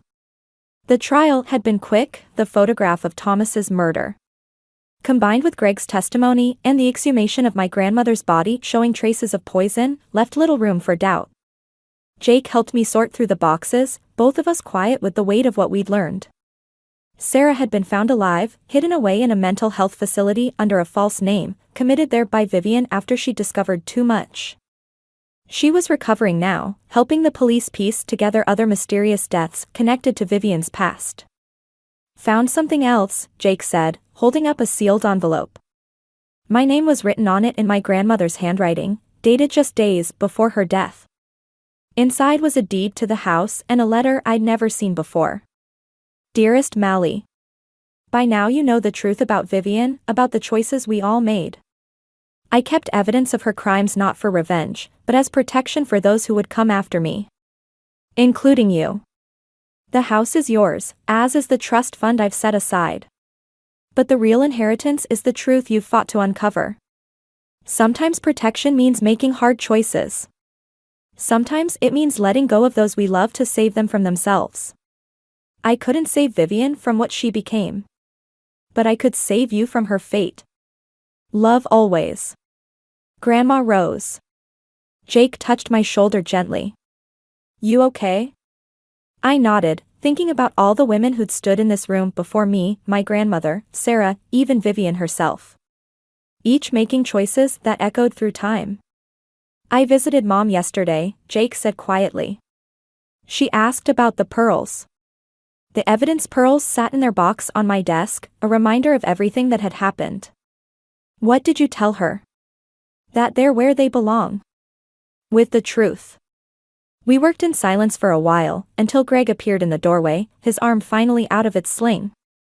"Found something you should see." He led us to the garden, where workers were removing the old fountain, the one Vivian had always admired. Underneath was a small cache of letters, preserved in waterproof containers. More evidence? I asked. Greg shook his head. Love letters. Between Vivian and Thomas. Before everything. Jake picked one up with trembling hands. She really loved him? Maybe that's why she couldn't let him go, I said. Why she can't let anyone go? The last box contained a single pearl necklace, identical to the one Vivian always wore. A note attached read, "For when you're ready to understand, Rose." She knew, Greg said softly. Rose knew Vivian would self-destruct eventually. She was trying to save her, right until the end. Jake stared at the necklace. All this time, Mom thought she was protecting me. But she was really afraid of losing control. Of being alone. I touched his hand gently. We don't have to be our parents' mistakes. Later that night, as Jake and I sat on the porch watching the sunset, I thought about protection, about love. About the fine line between saving someone and destroying them. The house felt different now, not haunted by secrets, but filled with hard-won truth. What happens now? Jake asked. I looked at the garden where the fountain had stood, thinking about planting something new there. Something that could grow without shadows. We make different choices, I said. My phone buzzed, a message from the prison. Vivian wanted to see me. Just me. Jake noticed my expression. You don't have to go. I know. I squeezed his hand. But maybe understanding is its own kind of protection. The pearl necklace sat in my drawer upstairs, waiting. Not as evidence, not as a weapon, but as a reminder that sometimes the greatest act of love is letting the truth come to light. No matter how much it hurts. Tomorrow, I would visit Vivian. Not for revenge, not for closure, but because sometimes protection means facing the darkness to find your way back to light. But tonight, in this moment, I was exactly where I needed to be, in my grandmother's house, with Jake beside me. Writing our own story one truth at a time. I never thought my life would unravel because of a piece of paper, but that's exactly what happened on a random Tuesday in March. The letter was sitting on my desk when I arrived at the bakery, tucked beneath a stack of invoices I'd left to process the night before. My name is Mallory, and until that morning, I thought I had everything figured out.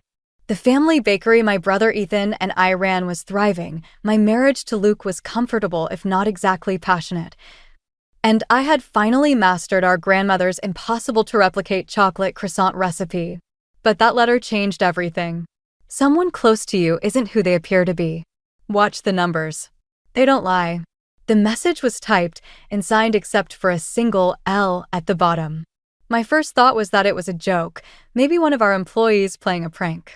But something about it made my stomach twist. I was still staring at it when Ethan walked in, carrying the scent of fresh bread and coffee with him. "Earth to Mal," he said, waving his hand in front of my face. "The morning rush starts in 20, and you're sitting here like you've seen a ghost." I quickly folded the letter and shoved it into my pocket. Just reviewing these invoices, I lied, forcing a smile. Ethan gave me that big brother look he's perfected over the years. The one that says he knows I'm full of it, but won't push. Well, while you're reviewing things, maybe take a look at the new numbers Izzy put together. Something feels off about them. He dropped another stack of papers on my desk. Izzy, our new finance director. Luke had recommended her for the position 6 months ago, swearing by her credentials. She was good at her job, maybe too good. Every time I tried to review her work, she had a perfectly reasonable explanation for any discrepancy I found. I'll check them today, I promised, but my mind was already spinning. The letter. The numbers. Watch the numbers. The morning rush kept me busy enough to push aside my worries, but they came flooding back when Luke texted to say he'd be working late again. 3rd time this week. I typed and deleted several responses before settling on a simple okay. That evening, after the last customer left and Ethan headed home, I stayed behind to look at those numbers Izzy had prepared. Really look at them this time. 2 hours later, my eyes were burning, but I'd found something. Small discrepancies, carefully hidden in routine transactions. Individually, they were nothing. Together, they painted a disturbing picture. My phone buzzed. Luke again. Don't wait up. Big story breaking.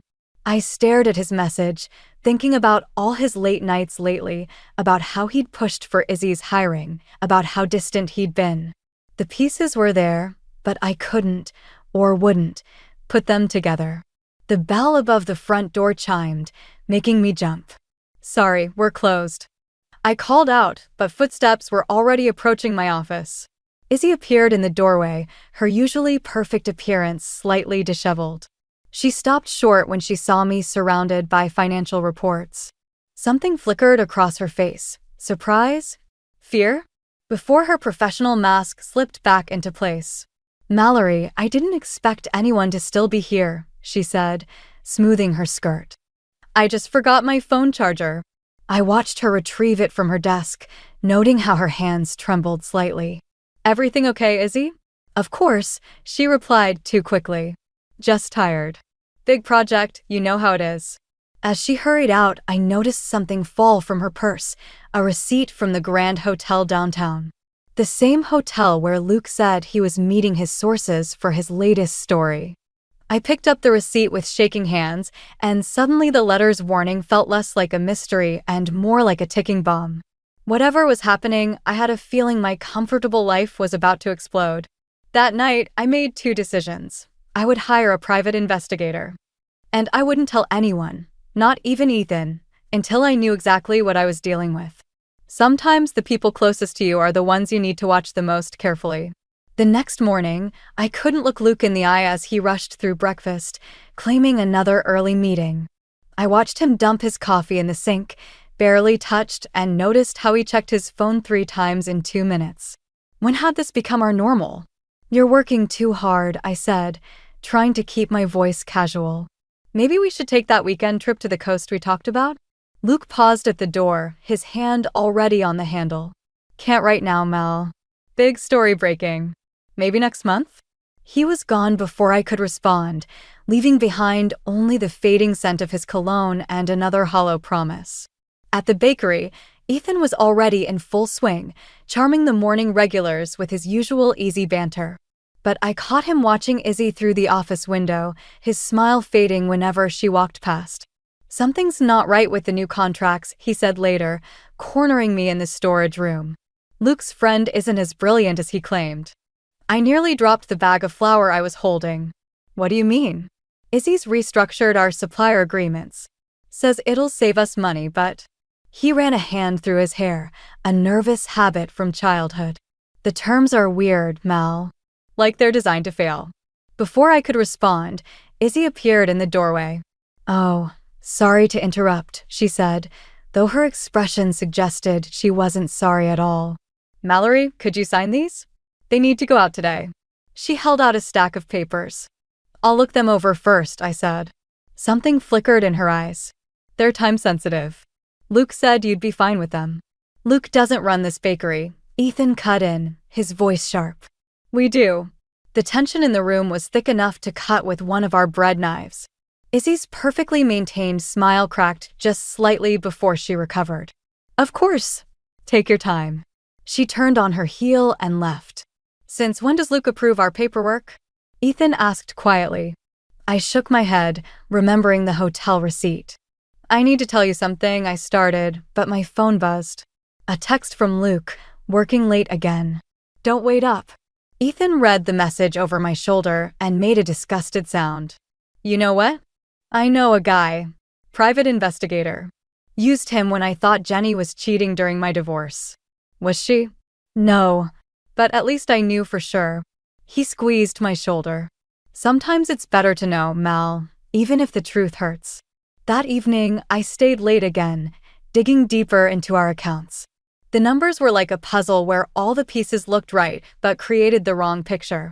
Small discrepancies, clever redirections, all pointing to something bigger. I was so absorbed that I didn't hear Luke come in until he spoke from the doorway. You're working too hard. I nearly jumped out of my skin. Jesus, Luke. What are you doing here? Can't a husband surprise his wife? He smiled, but it didn't reach his eyes. Brought you dinner. He held up a bag from my favorite restaurant. As he set up the food on my desk, I noticed a smudge of lipstick on his collar, coral pink. The same shade Izzy wore. My stomach churned. Actually, I'm not hungry, I said. And I have a lot of work to finish. Come on, Mal. When did you become so distant?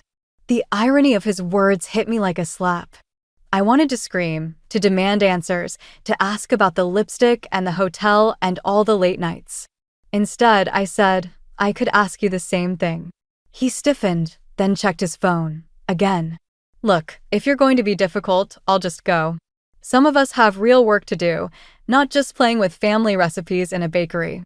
The dismissive tone, the subtle dig at the business my grandparents had built, something snapped inside me. Yes, I said coldly. You should go. I'm sure your work is waiting. After he left, I pulled out the business card Ethan had slipped me earlier. Marcus Lee, private investigator. My hands shook as I dialed the number, but my voice was steady when I spoke. I need your help uncovering the truth about my husband. Marcus Lee's office smelled like old coffee and resignation.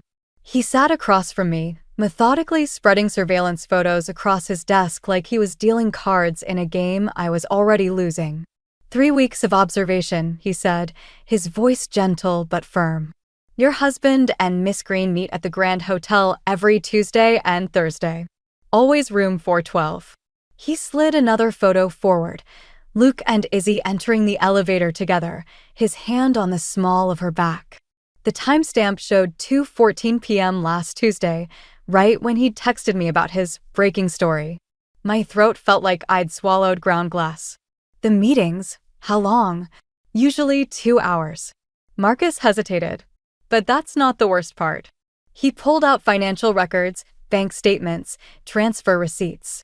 The numbers danced before my eyes, but even through my shock, I could see the pattern. Money moving between accounts, small amounts that added up to something massive. They're bleeding your bakery dry, Marcus said. Slowly, carefully, but it's happening. The new supplier contracts? They're funneling money through shell companies. Your husband's name is on all of them. The room tilted sideways. I gripped the edge of the desk, my knuckles white. How much? Close to 200,000 so far. They're good at hiding it. A knock at the door made me jump. Marcus's assistant poked her head in. Sorry to interrupt, but there's someone here asking for Mrs. Jennings. Says it's urgent. Ethan burst in before she finished speaking. His face was flushed, eyes wild. Mal, thank God. You need to get back to the bakery. Now. What's wrong? Luke showed up with some guys in suits. They're doing an audit.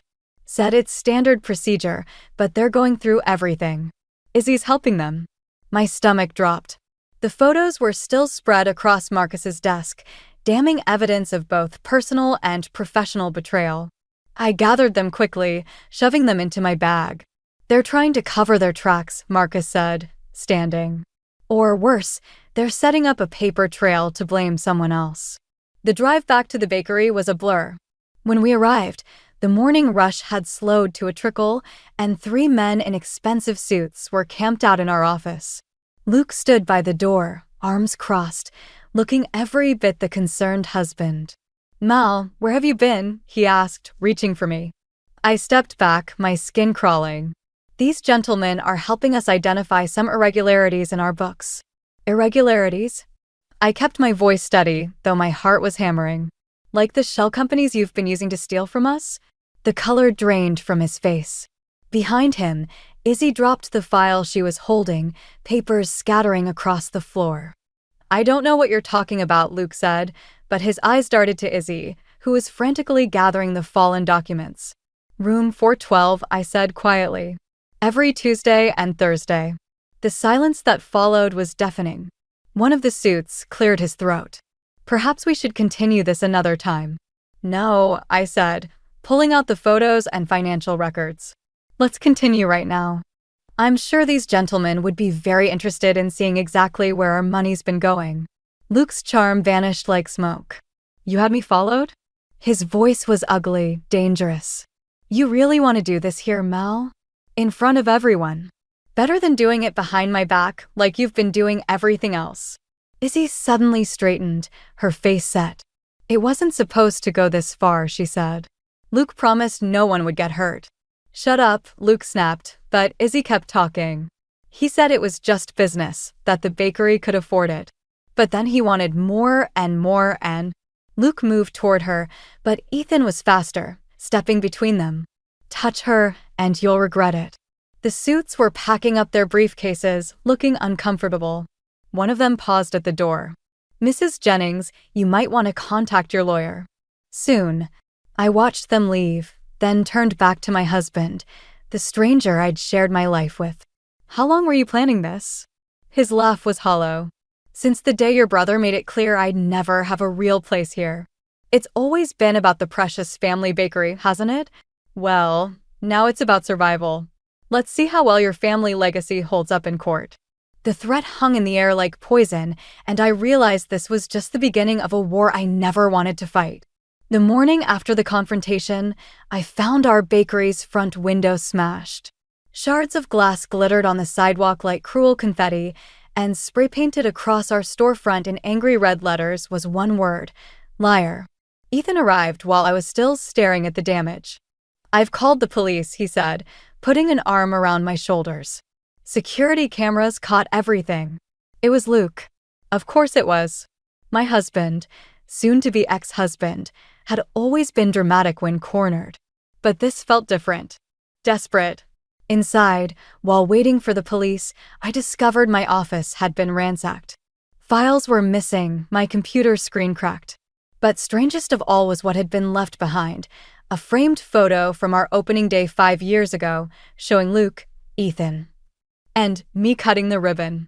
The glass was broken, and Luke's face had been carefully scratched out. Mrs. Jennings? A quiet voice made me turn. Izzy stood in the doorway, looking smaller somehow without her usual professional armor. I need to tell you something. About Luke. About everything. Before she could continue, Marcus appeared behind her. Maybe we should all talk somewhere more private. We gathered in the back office. Me, Ethan, Marcus, and Izzy.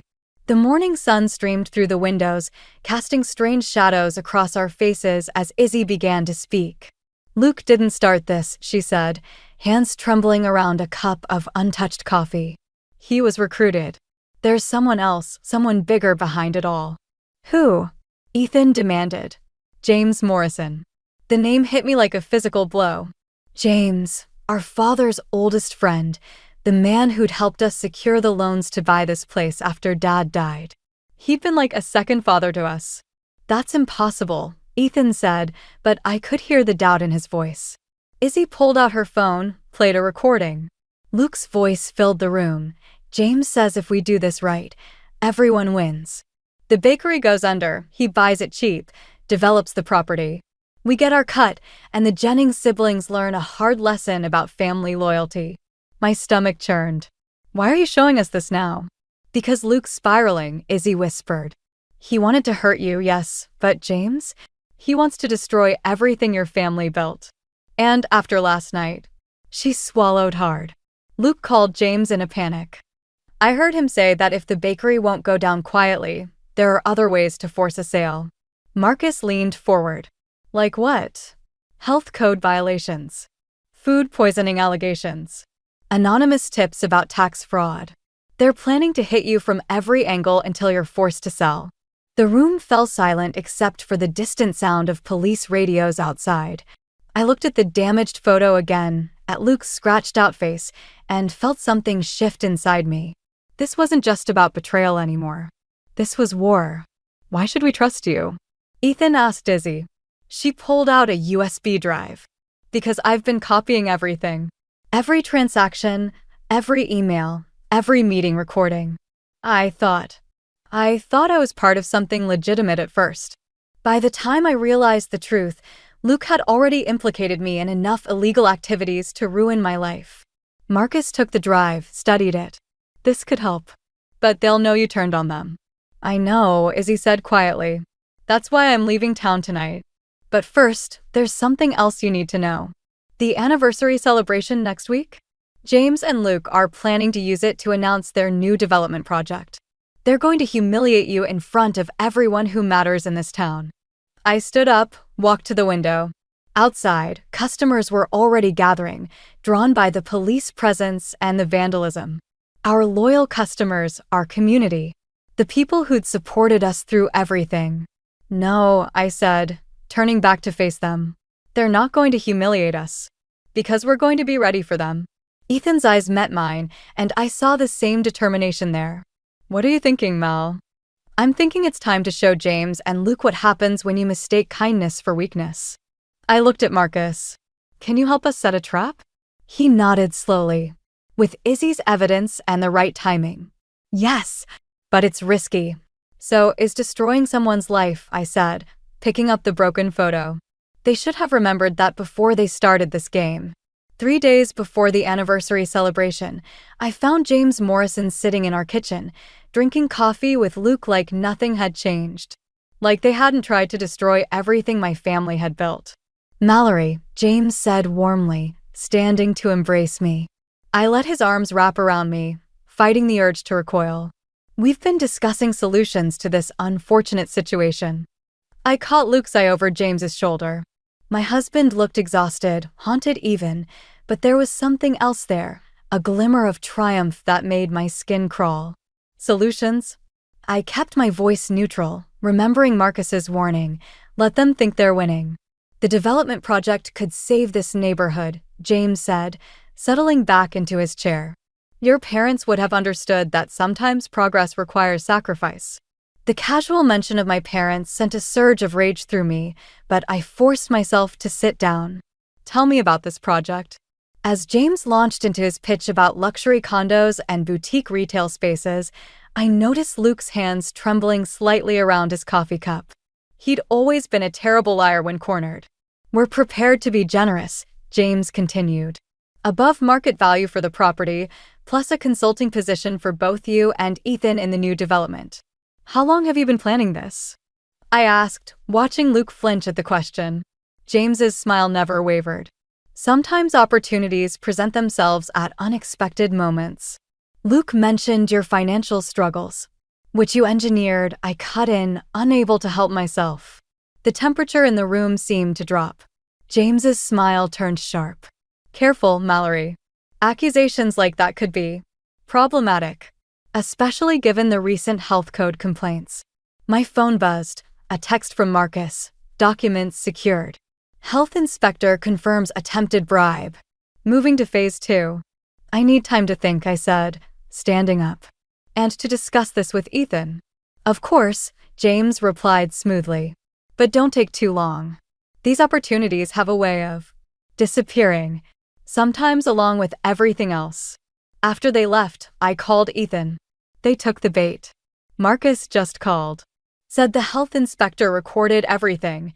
James tried to bribe him to shut us down. I started gathering ingredients, my hands moving automatically through the motions of our grandmother's chocolate croissant recipe. Baking had always helped me think. Mal? Ethan's voice softened. Are you sure about tomorrow night? Once we do this. They're going to announce their project at our anniversary celebration either way, I said, measuring flour with perhaps more force than necessary. Might as well make it memorable. Luke called me, Ethan said quietly. Tried to convince me to talk you into selling. Said things could get ugly if we don't play along. The dough under my hands felt suddenly too soft, too yielding. Like everything else in my life lately. Did he mention what happened to Mom and Dad's original loan documents? No, but Marcus found them. In James's private safe. Along with proof he's been planning this since before Dad died. He's been playing the long game, Mal. Something inside me hardened. I thought about all the Sunday dinners James had attended, all the times he'd called me daughter, all while plotting to take everything we had. My phone buzzed again, another text, this time from Izzy. Luke knows I helped you. He's threatening to go to the police about the financial records. Let him, I typed back. Everything's in place. I looked around our kitchen, where Mom had taught me to bake, where Dad had dreamed up new recipes, where Luke and I had once planned our future. Ethan, I said, call Marcus. Tell him to move everything up. We're doing this tonight. Tonight? But the celebration. They're expecting us to wait. To be predictable. And that's exactly why we're not going to. I hung up and started cleaning the flour from my hands. The dough would have to wait. I had a different recipe to follow now, one that would serve revenge cold, with a side of justice. Let them think they had me cornered. Let them believe I was still the same passive, trusting person they'd chosen to betray. Tomorrow, they'd learn what happened when you pushed someone too far. Sometimes the quiet ones were the most dangerous. And I'd been quiet long enough. The bakery was packed for the impromptu community appreciation night we'd announced just hours ago. I watched from the kitchen as Luke and James worked the room, shaking hands and sharing knowing smiles. They thought they were here to announce their victory. Instead, they were walking into their own execution. "Ready?" Ethan asked, adjusting the microphone setup near our display counter. I nodded, though my hands shook as I arranged the last pastry tray. Each chocolate croissant was perfect, just like Mom used to make. It felt fitting, somehow, that her recipe would witness this. Marcus appeared at my elbow. Police are outside, waiting for my signal. Health inspector too. But Mal... He hesitated. James just got a call. Something's wrong. Before I could ask what he meant, James clinked his glass for attention. The crowd quieted, and my stomach dropped as I saw his expression, not triumphant, but predatory. "Friends," he began, "we're here to celebrate more than just community appreciation. We're here to announce an exciting new chapter for this neighborhood. But first," his eyes found mine, "let's address the elephant in the room. Mallory, why don't you tell everyone about the health code violations? Or the tax fraud?" The room went silent. Luke stepped forward, holding up papers. "We have proof," he said, his voice carrying that journalist's authority I'd once found so attractive. "Proof that the beloved Jennings Bakery has been cutting corners, endangering customers, evading taxes." This wasn't part of the plan. They were supposed to announce the development project first. I looked at Marcus, who was frantically checking his phone. "They've buried the real documents," he whispered. Someone got to my office. "Everything we had is gone." The room started buzzing with concerned whispers. I saw regular customers exchanging worried glances, staff members shifting uncomfortably. "That's not true," I said, but my voice sounded weak even to me. "No." James pulled out more papers. "These bank records show years of suspicious transactions. And these health reports." He shook his head sadly. "Mallory, your parents would be so disappointed." "Don't you dare talk about my parents," I snapped, but he spoke over me. "In fact, I have your father's original loan agreement right here. The one where he specifically named me as the bakery's custodian if anything went wrong. He knew something like this might happen." The document he held up looked authentic, because it was. But not for the reasons he claimed. "Tell them the truth," I demanded, stepping forward. "Tell them how you forged those papers after Dad died. Tell them about the shell companies, the bribes, everything." Luke laughed, the sound cutting through me like glass. "Shell companies? Bribes?" "Everyone, my wife is clearly struggling with the stress of running a failing business. We're only trying to help." "By stealing everything my family built?" My voice cracked. "By saving what's left of it," James corrected smoothly. "The police are already investigating the fraud. But I'm willing to make this go away quietly, if you sign over the bakery now." I looked around the room, saw doubt and confusion on every face. Even our most loyal customers were wavering. Years of trust, destroyed in minutes. "Mal," Ethan warned, but I was already moving. I grabbed the file Marcus had given me earlier, our last copy of the evidence, our final chance. But as I opened it, my blood ran cold. The pages were blank. "Looking for these?" Luke held up another stack of papers. "Amazing what people will give up when their own freedom is at stake." Izzy says hello, by the way. She's somewhere much warmer now, with a new identity and enough money to start fresh. The room spun. Everything we'd planned, every piece of evidence we'd gathered, gone. They'd played us perfectly, using our own scheme against us. "You have 10 minutes to sign," James said quietly, sliding the transfer papers across the counter. "Before I call the police in." I stared at the document, at the line where I was supposed to sign away my family's legacy. The room felt too hot, too crowded, closing in like the walls of a prison cell. Then I saw it, a small detail in the corner of James's forged loan document. A tiny flaw that changed everything. Maybe we'd lost this battle, but I suddenly knew how to win the war. I picked up the pen, my hand steady for the first time all night. "Actually, James," I said, "I think you should check those loan papers again." Very, very carefully. His smile faltered, just slightly, and I knew I had him. Sometimes rock bottom is exactly where you need to be to see the truth. "The notary stamp," I said, watching James's face carefully. "On Dad's loan document. It's dated 3 months after he died." The room went completely still. James's confident smile flickered, then died. "A clerical error," he said quickly, but I was already pulling out my phone. Bringing up the photo I'd taken of the original document. The real one. The night before Dad died. "No, James. It's fraud. Just like everything else you've done." I turned to address the crowd. "My father never signed custody of this bakery over to anyone.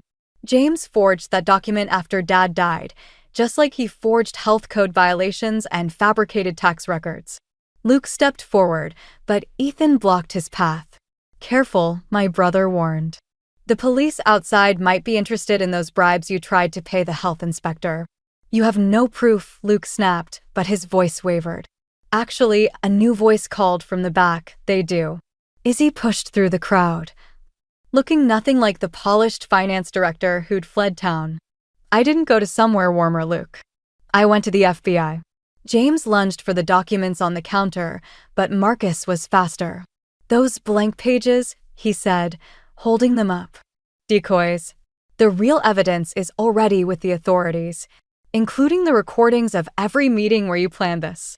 You really should sweep your office for bugs more often," I added, watching James's face turn ashen. Luke's journalist instincts kicked in. He started backing toward the door. "I had no idea about the forgery," he said quickly. "James told me the development project was legitimate." "Save it for your cellmate," Ethan cut in. "The FBI has your emails. All of them." The police chose that moment to enter, led by a federal agent who looked far too pleased with himself. "James Morrison? Lucas Turner? You're both under arrest for fraud, conspiracy, and attempted extortion." As they were being cuffed, James turned to me, his mask finally cracking. "Your father was weak," he spat. "He would have lost this place anyway." "I was doing you a favor." "My father," I said quietly, "taught me that patience and loyalty matter more than quick profits. That family isn't just about blood, it's about trust." I picked up one of Mom's chocolate croissants. He also taught me that the best revenge, like the best recipes, takes time to perfect. The crowd parted as the police led them out. Through the window, I could see reporters gathering, drawn by the commotion. Tomorrow, Luke's name would be in the headlines, but not the way he'd planned. Izzy approached me cautiously. "I'm sorry it took me so long to do the right thing." "You did it when it mattered," I said. "That's what counts." As the excitement died down, Marcus pulled me aside. "There's something else you should know," he said. "That warning letter you received? The one signed L? I wrote it." I stared at him. "What?" "James destroyed my family's business 20 years ago, the same way he tried to destroy yours.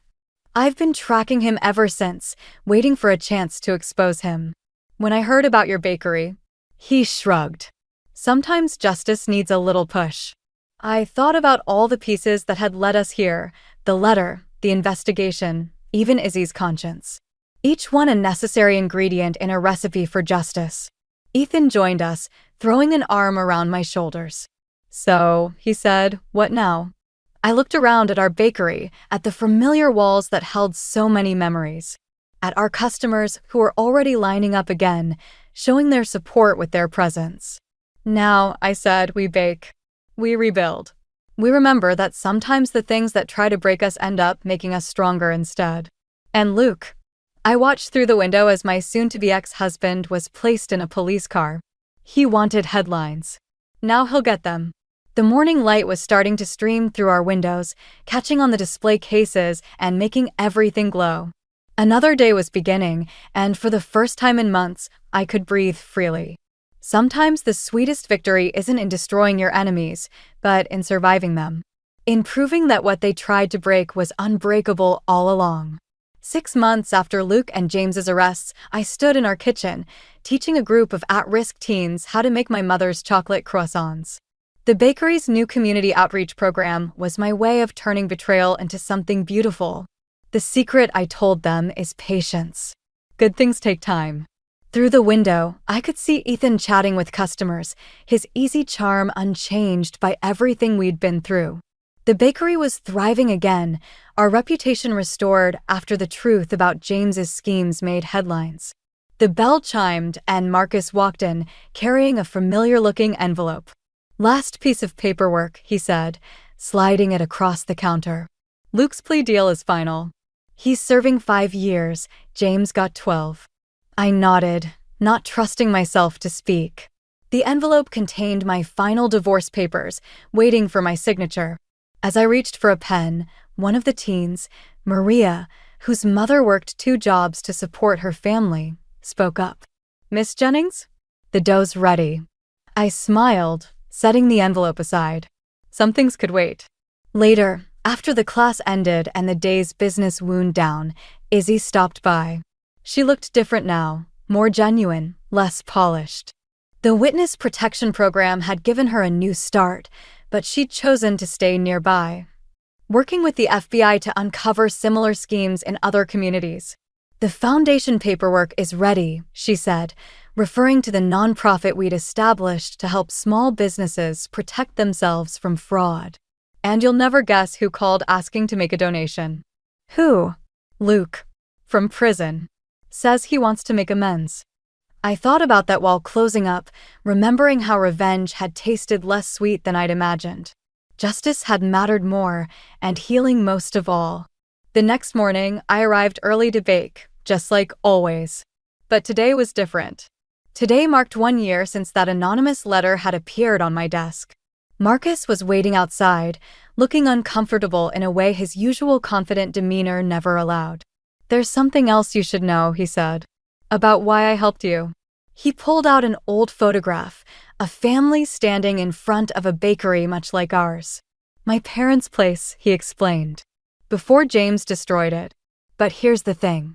Your father tried to stop him back then. Tried to warn my parents, but they didn't listen." The revelation hit me hard. Dad had never mentioned this, but it explained why he'd been so careful with our business, why he'd taught us to value loyalty over profit. "That's why you wrote the letter," I said. "You were repaying a debt. I was finishing what your father started.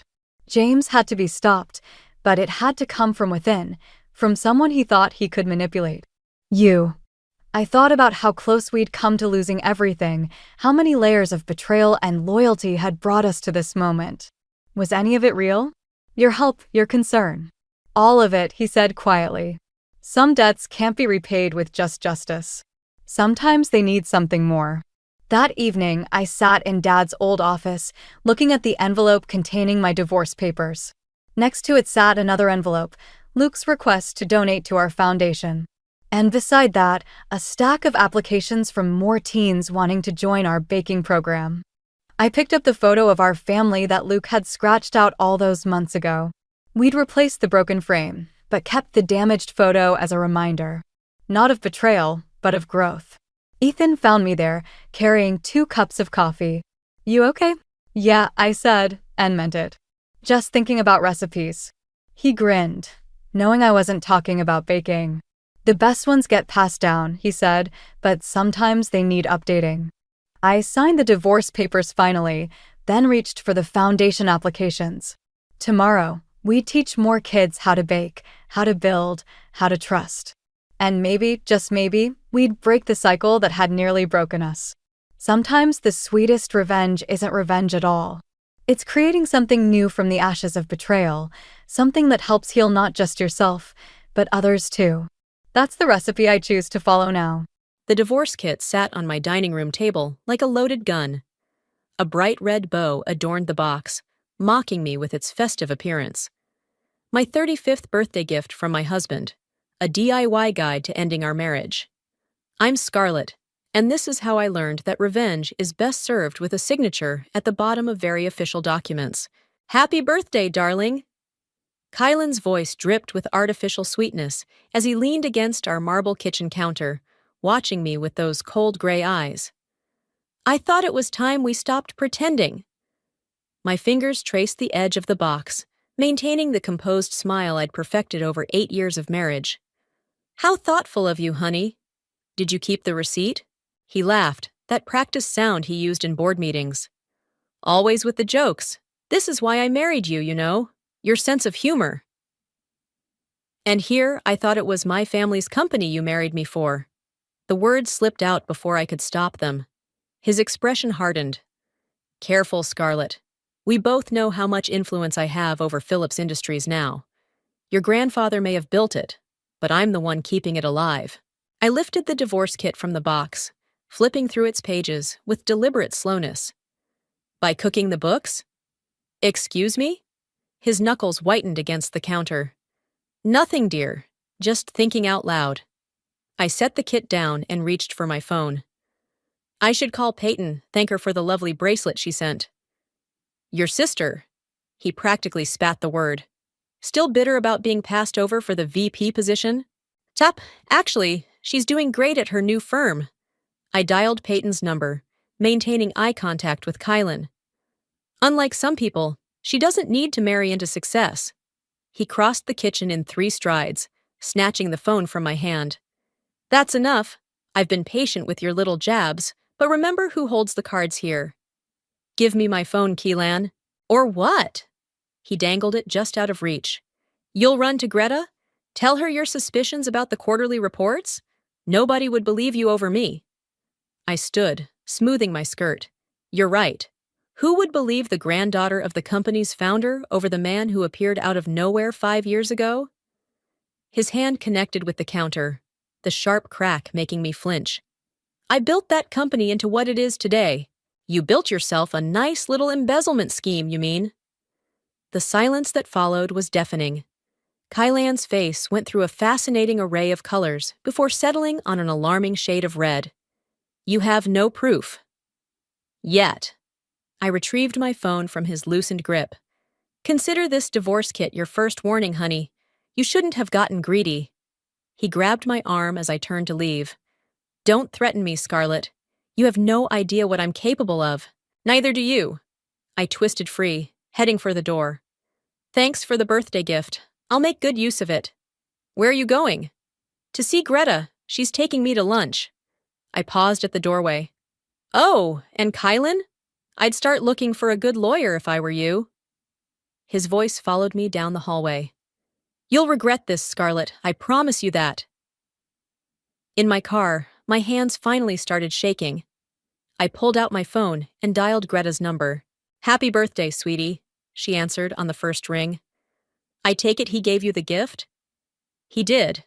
I started the engine. And you were right about everything. He practically admitted to the embezzlement. I've been watching the numbers for months.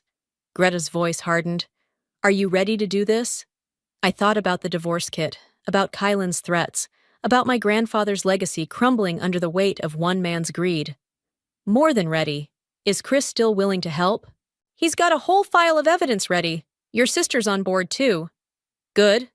I pulled onto the main road, leaving behind the house that had become my prison. Because I'm not just going to divorce him, Greta. I'm going to destroy him. That's my girl. I could hear her smile through the phone. Meet me at Franklin's office instead of the restaurant. He's expecting us. As I drove toward downtown, my birthday gift sat in the passenger seat like a promise. Kylan thought he was being cruel, but he'd actually given me exactly what I needed, permission to stop pretending. The time for playing the dutiful wife was over. Now it was time to play for keeps. Franklin's office felt like a war room as Greta spread financial documents across his mahogany desk.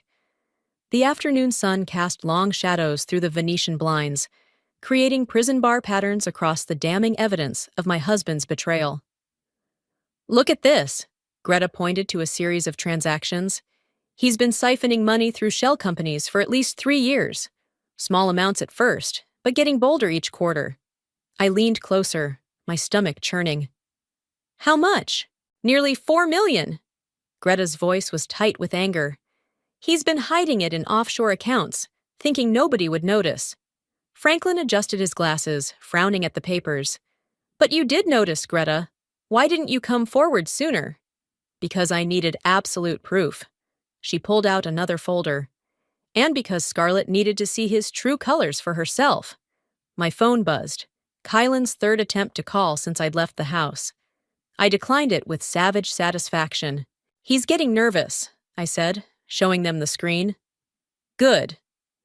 Scarlett, Franklin leaned forward, his expression serious.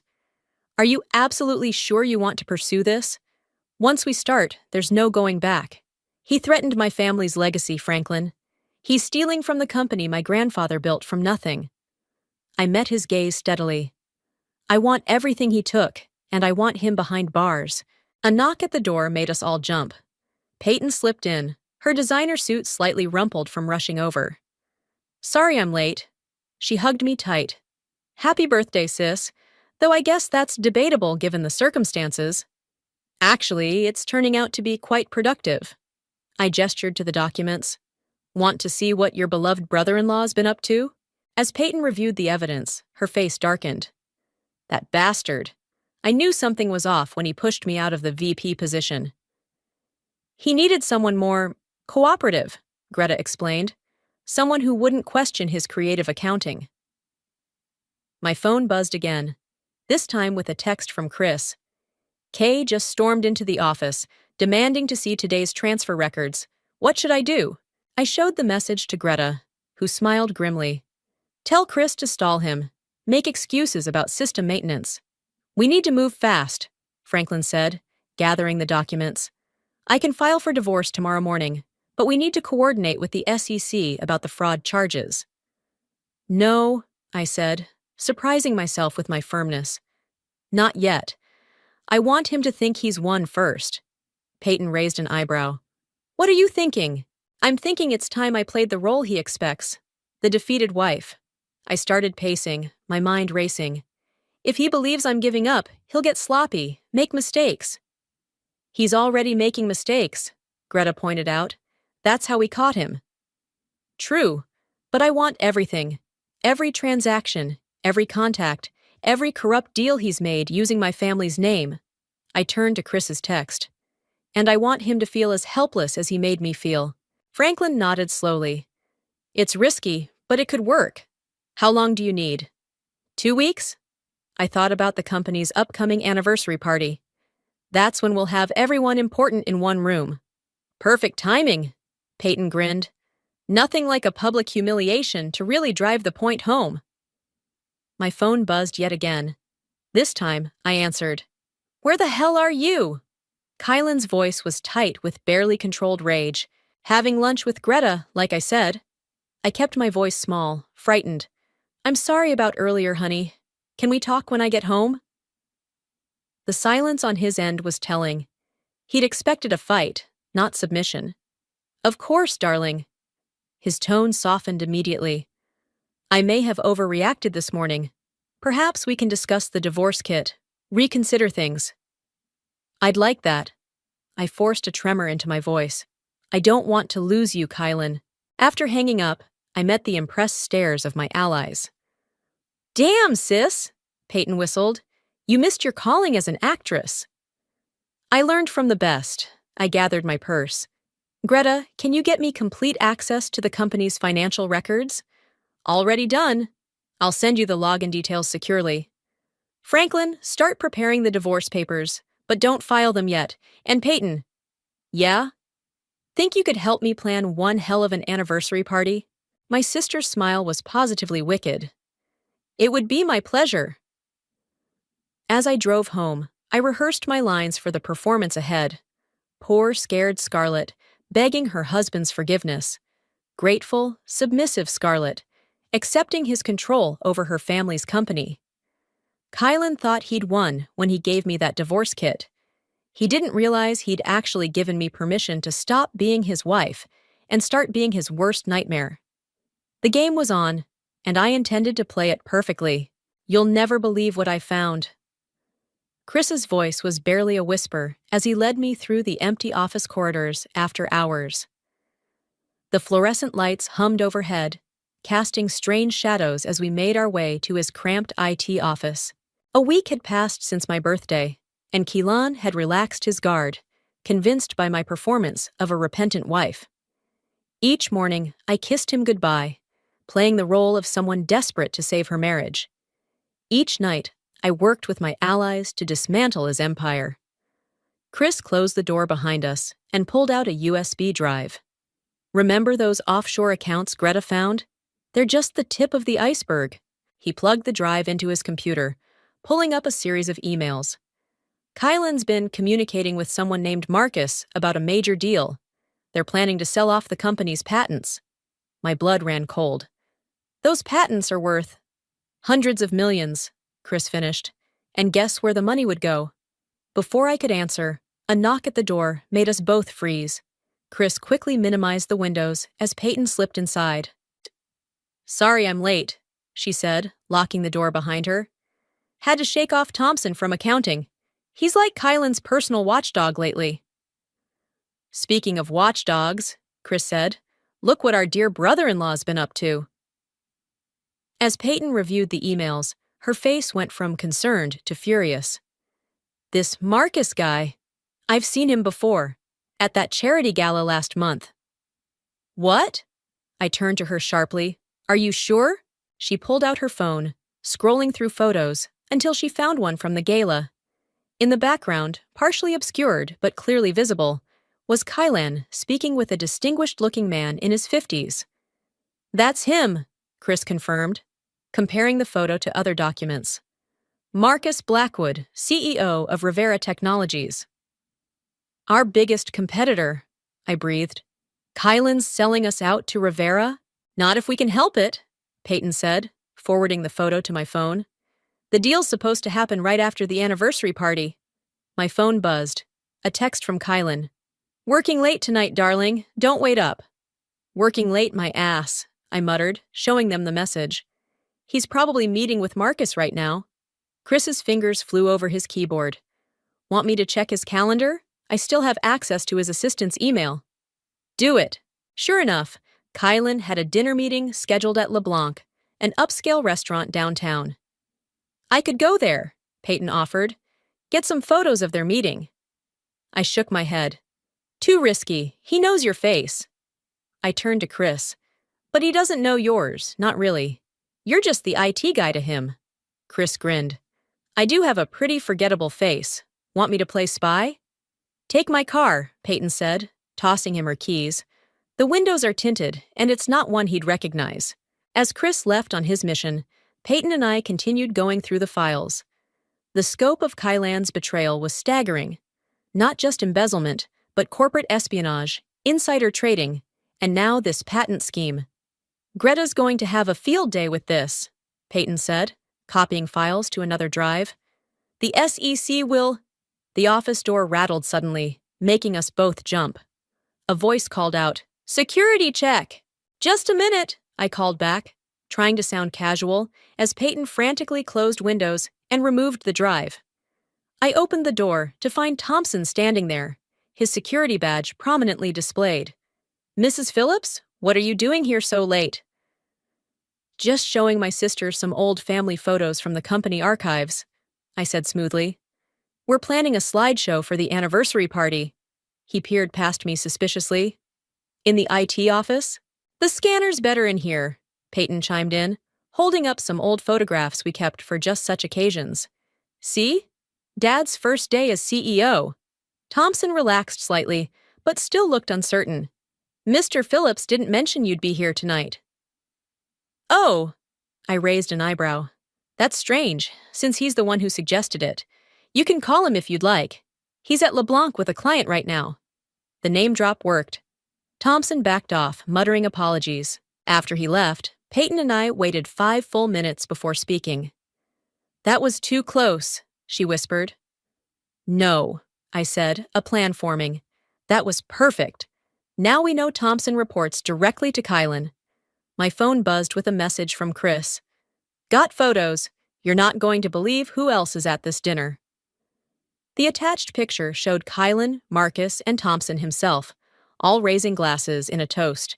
"Well, well," Peyton said, looking over my shoulder.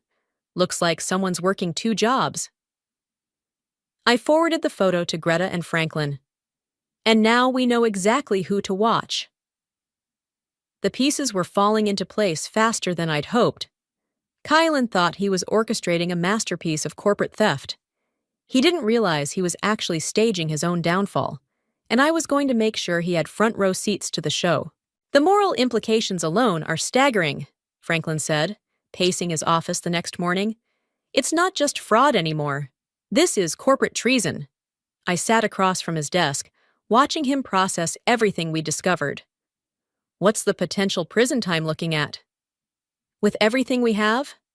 He stopped pacing. 15 to 20 years minimum. The SEC will have a field day with this." Greta burst through the door, waving a stack of papers. "It gets better. I found where the patent money was supposed to go." She spread the documents across Franklin's desk. 3 shell companies, all registered in the Cayman Islands, all connected to accounts in Marcus's name. But guess who has signing authority? "Thompson," I guessed. "And Kylan's sister." Greta's eyes gleamed. "The same sister who conveniently works for the SEC. The revelation hit me like a punch to the gut. "That's why he's been so confident. He has someone on the inside." "Had someone," Franklin corrected, reaching for his phone. "I have a contact at the SEC who owes me a favor. This kind of conflict of interest won't go unnoticed." My phone buzzed. Kylan calling. I answered, switching to speaker mode. "Darling, where are you?" His voice oozed concern. "I stopped by the house to surprise you for lunch. Just running errands," I said, keeping my voice light. "Missing me already?" "Always." He paused. "I've been thinking about that divorce kit. I was cruel, and I'm sorry. Let me make it up to you. Dinner tonight?" I caught Greta's warning look and forced a tremor into my voice. "I'd like that. I've missed you too." After hanging up, I slumped in my chair. "He's getting suspicious." "No," Greta said thoughtfully. "He's getting nervous. The anniversary party's in 3 days, and the patent deal is supposed to happen right after. He wants to make sure you're still under control." "Speaking of control," Franklin interrupted, hanging up his phone. "My SEC contact wants to meet today." "Set it up," I said. "But first, I need to have dinner with my husband." That evening, I sat across from Kylan at our usual table in his favorite restaurant, watching him perform his version of contrition. "I've been stressed about work," he said, reaching for my hand. "The company's facing some challenges, and I took it out on you. It wasn't fair." "What kind of challenges?" I asked innocently, squeezing his hand. "Maybe I could help?" His smile tightened almost imperceptibly. "Nothing for you to worry about, darling. Just some patent negotiations. With Rivera Technologies?" The wine glass froze halfway to his lips. "What?" "I saw it in the paper," I lied smoothly. "They're expanding their portfolio, aren't they?" Relief flooded his features. "Yes, exactly. Just routine business dealings." My phone buzzed with a text from Chris. "Thompson accessing financial records now, running full system backup." I excused myself to the restroom, calling Chris immediately. "He's copying everything," Chris whispered. "All the legitimate records, trying to cover their tracks." "Let him," I said. "But make sure you—" "Already done. Every file he touches gets flagged and tracked. We'll know exactly what they're planning to alter." Back at the table, Kylan was on his own phone, speaking in hushed tones. He hung up quickly when I returned. "Everything okay?" I asked. "Perfect." His smile didn't reach his eyes. "Just finalizing some details for the anniversary party. I want it to be special." "Me too," I said, and for the first time all evening, I meant it. Later that night, as Kylan slept beside me, I slipped out of bed and into my home office. Franklin had texted the details of tomorrow's SEC meeting, along with a warning. "Kylan's sister has been suspended pending investigation. Move carefully." I texted back. "Time to accelerate the plan?" His response was immediate. Yes. She might try to warn him. Be ready. As if on cue, I heard Kylan's phone buzz in the other room. He answered it groggily, but his voice quickly sharpened. What do you mean, suspended? A pause. Who's investigating? Another pause. No, stay quiet. I'll handle it. I slipped back into bed just before he returned, pretending to be asleep as he paced the room, making more calls. My phone lit up silently with messages. Greta. SEC meeting moved up to 8 a.m. Bring everything. Peyton. Thompson spotted shredding documents. Chris intercepted. Chris. Full backup complete. You won't believe what they were planning to delete. I lay there in the dark, listening to my husband's increasingly panicked conversations, feeling not triumph, but a strange sort of sadness. He'd really thought he could take everything my family had built and simply walk away. The anniversary party was 3 days away, but Kylan's world was already beginning to crumble, and he didn't even know it yet.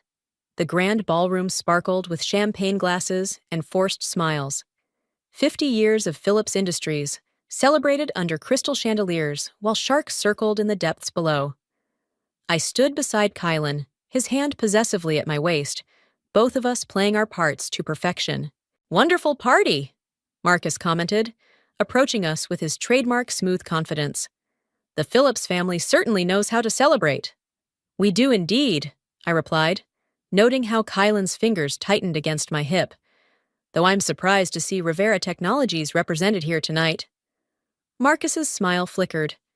Just fostering good relationships between companies. Isn't that right, Kylan? Before Kylan could respond, Peyton appeared at my side.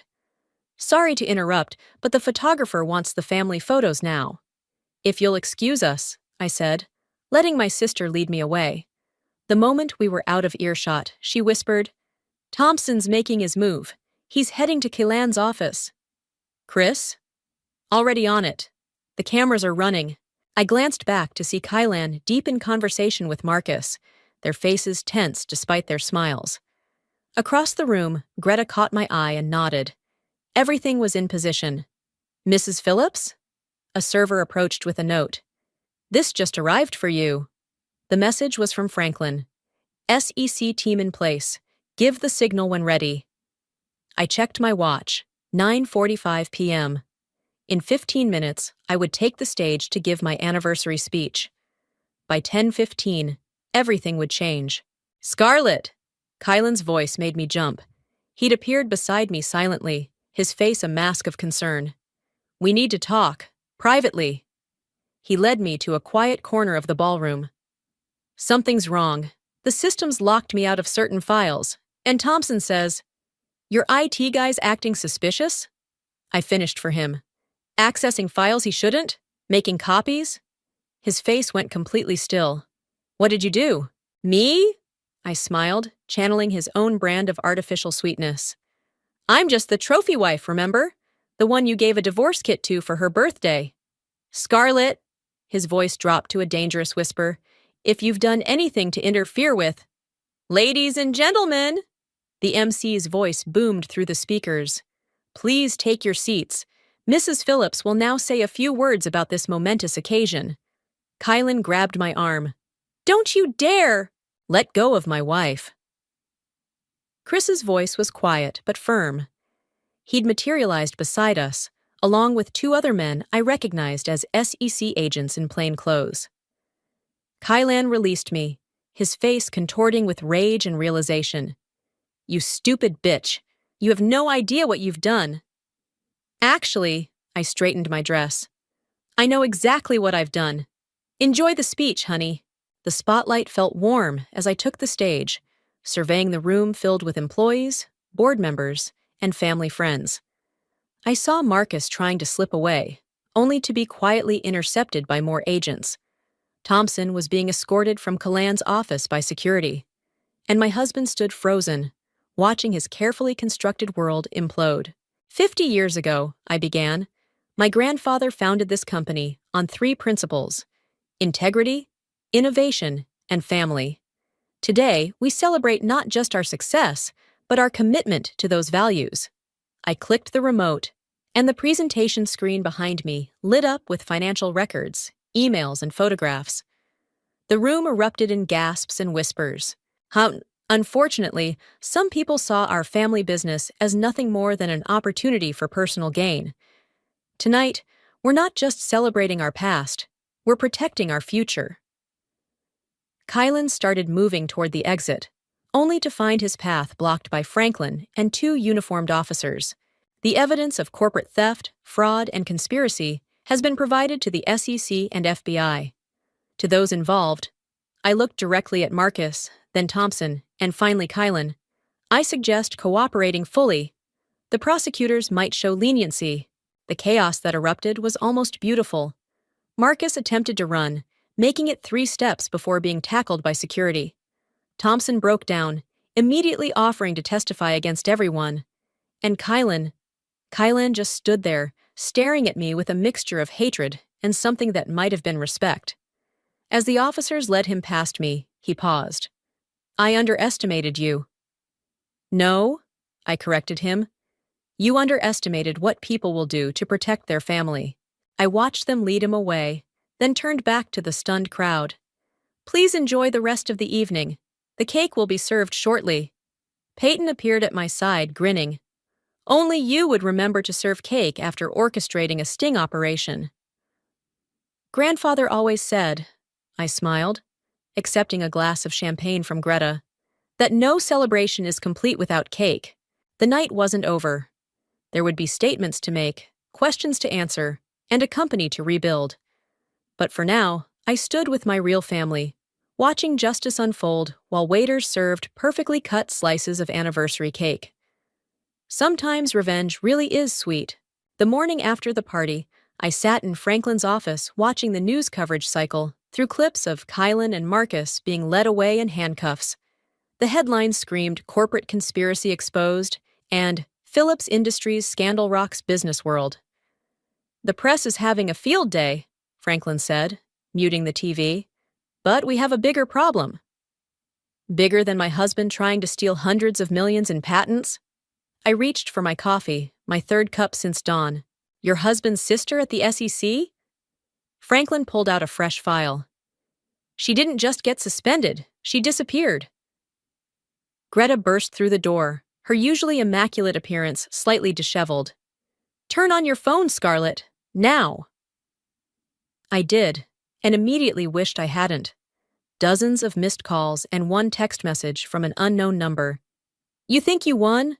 The game's not over, sweetheart. Check your email. My hands shook as I opened my inbox. There it was, a video file from an anonymous sender.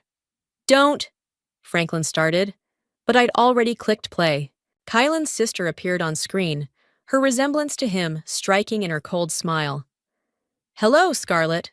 By now you've probably realized that my dear brother's arrest isn't the end of this story. You see, while everyone was focused on the patent deal, nobody noticed what we'd already taken.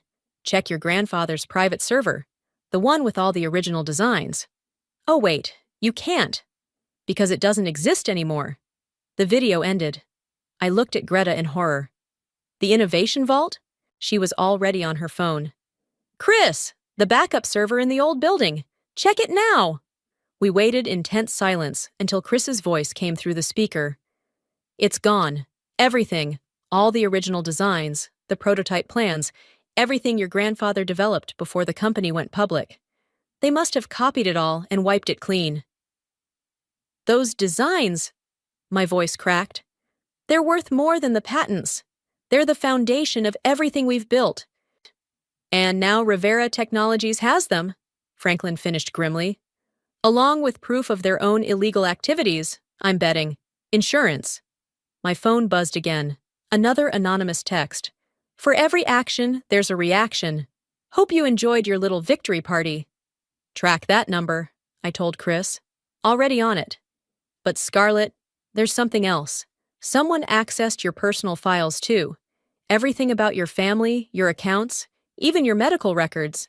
The room spun slightly. I gripped the edge of Franklin's desk. When? During the party, while everyone was distracted by the arrests. Peyton rushed in, waving her phone. Did you see? It's all over social media. Someone's leaking personal details about our family. Dad's old scandals, Mom's addiction struggles. They're trying to destroy our reputation, I realized. Make us look unstable, untrustworthy. It's working, Greta said quietly, showing me her tablet. The company's stock was already dropping. My phone buzzed one more time. Revenge is a game for 2 players. Your move. Call everyone, I said, standing up. Board members, major shareholders, everyone. Emergency meeting in 1 hour. What are you going to tell them? Franklin asked. The truth, that we're under attack, and that we're going to fight back. An hour later, I stood before the boardroom, facing the worried faces of people who'd trusted my family for generations. Yes, we've been hit, I acknowledged. Yes, they took valuable intellectual property, and yes, they're trying to destroy our reputation. But they made one crucial mistake. Which is? One of the board members asked. They thought stealing our past would destroy our future.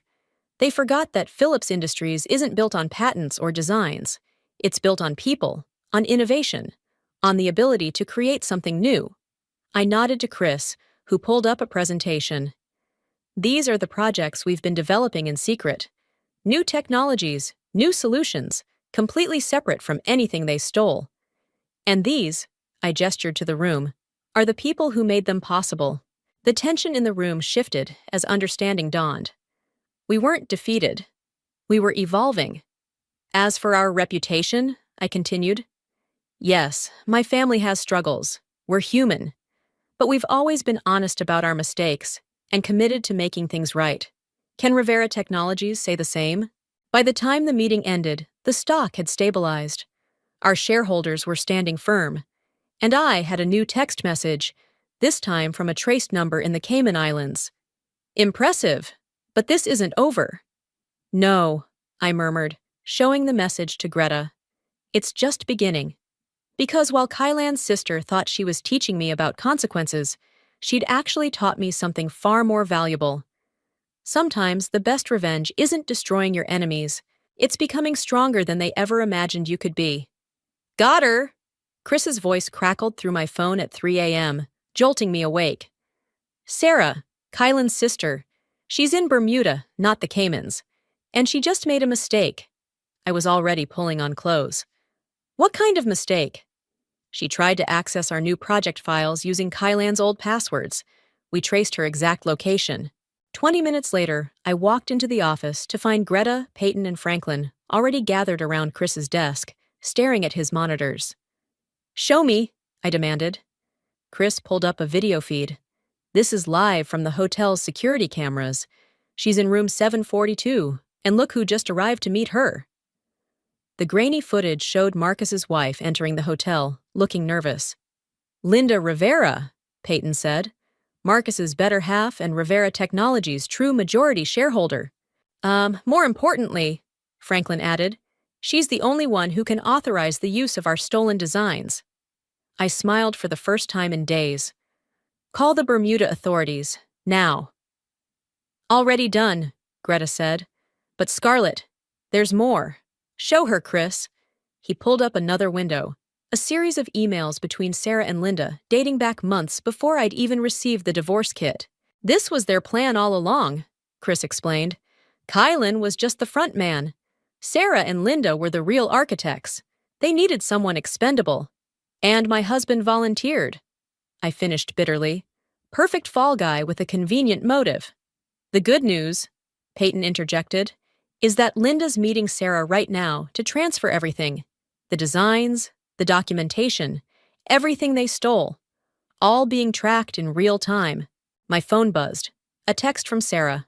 Ready to negotiate? She doesn't know we've found her, I realized. She thinks she's still in control. Play along, Franklin advised. Keep her talking while the authorities move in. I typed back, name your price. The response came quickly. Smart girl, $50 million in untraceable cryptocurrency. You have 1 hour. And if I refuse? Then tomorrow morning, Rivera Technologies announces their revolutionary new product line, featuring some very familiar designs. I showed the others the exchange. How long until the authorities can move in? 20 minutes, Franklin said. We just need to keep them in that room. I called Sarah's number. To my surprise, she answered. Bold move, she said by way of greeting. Coming to negotiate personally? Just wondering something. I kept my voice casual. Did Kylan know he was your patsy from the beginning, or did you convince him along the way? A pause. He knew what he was getting into. Did he? Because right now, he's facing 20 years while you're sitting in a luxury hotel, about to make millions from my family's work. Life's not fair, Scarlett. Didn't your grandfather teach you that when he stole his first patent? I gripped the phone tighter. What are you talking about? Oh, you didn't know. Check the files we took. Your precious grandfather built his empire on stolen innovations. Like grandfather, like granddaughter, we all steal what we want. You're lying. Am I? Ask Linda when she gets here. Her father was one of the original victims. This isn't just business, Scarlett. This is justice. I muted the phone, turning to Greta. Is it true? About my grandfather? She shook her head. Your grandfather partnered with Linda's father. They developed those early patents together, but her father sold his share when he got into gambling debt. He later claimed theft to save face. I unmuted the phone. Nice try, Sarah, but I know the truth about Linda's father, just like I know exactly where you are right now. The line went silent for a moment. Then, you're bluffing. Room 742, Paradise Hotel, Bermuda. Blue blouse, white slacks. That coffee you just set down? It's from the cafe across the street. Want me to tell you what Linda's wearing too? I heard movement, then cursing. How? You're good at corporate espionage, Sarah. But next time, don't use hotel Wi-Fi for secure transfers. Oh, and say hello to the Bermuda police for me. They should be knocking on your door right about. A commotion erupted on the other end of the line. Shouts, crashes, Sarah screaming something about diplomatic immunity. Got them, Chris confirmed, watching the security feed. Both Sarah and Linda in custody. And look what Linda dropped trying to run. He zoomed in on a laptop lying open on the hotel room floor, its screen displaying file transfers in progress. Everything they stole, Peyton breathed. All the evidence we need. I slumped in my chair, exhausted but triumphant. Send everything to the FBI, and get me the number for Rivera Technologies' board of directors. Why? Greta asked. Because by this time tomorrow, they'll need new leadership. I smiled grimly. And I have some suggestions about corporate transparency they might want to consider. Sarah's final text came through as the sun rose. You'll regret this. I typed back. No, Sarah. The only thing I regret is not seeing your face when you realized you'd been outplayed. Say hi to Kylan in prison. Then I blocked her number and turned to face the new day. The courtroom fell silent as the judge prepared to deliver the sentences.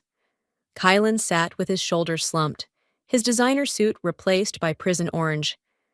Beside him, Sarah maintained her icy composure while Marcus and Linda held hands, their faces ashen. The evidence presented in this case reveals a conspiracy of staggering proportions, the judge began. Corporate theft, fraud, market manipulation, and attempted extortion. I felt Peyton squeeze my hand as we waited. Given the severity and premeditated nature of these crimes, this court sentences the defendants as follows. The judge adjusted his glasses.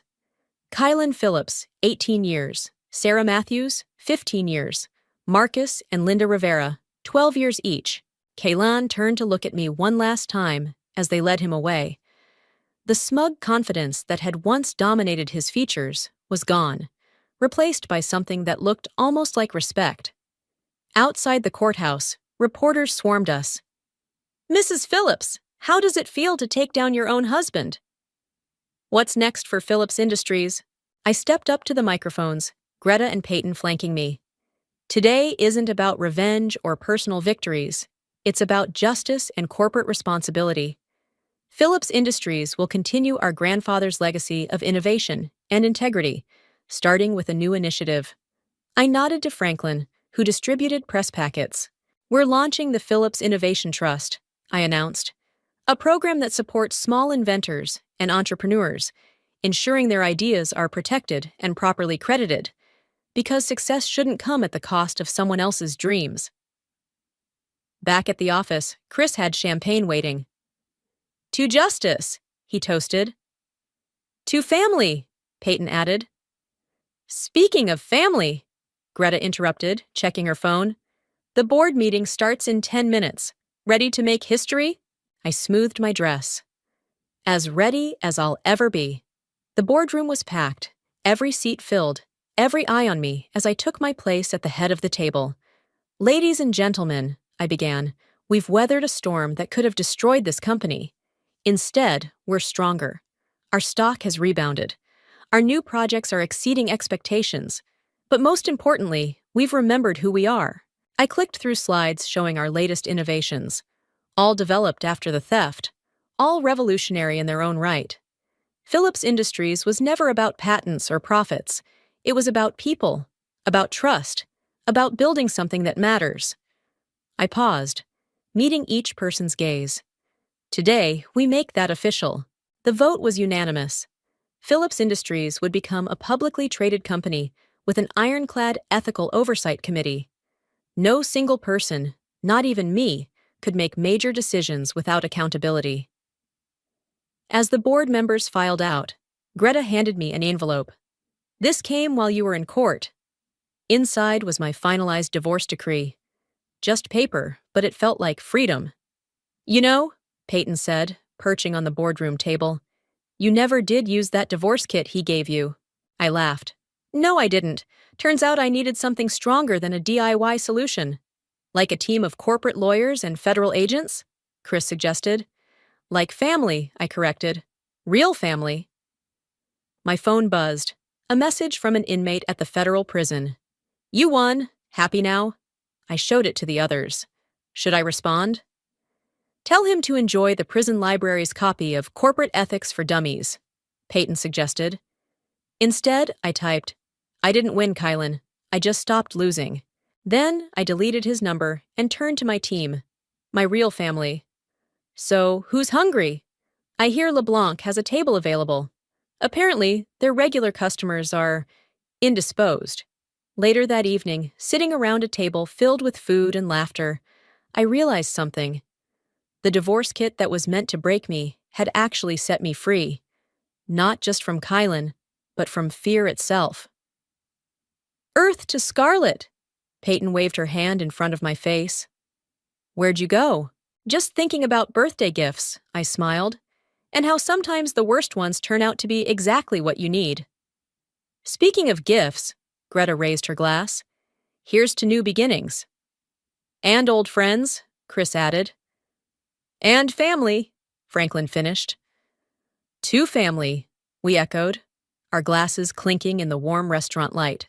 My phone lay silent in my purse. No more threats or manipulations lighting up its screen. Outside, the city sparkled with possibility. Tomorrow would bring new challenges, new projects, new opportunities to prove that success doesn't require sacrifice of soul. But tonight? Tonight was for celebrating with the people who stood by me when everything fell apart and helped me build something stronger from the pieces.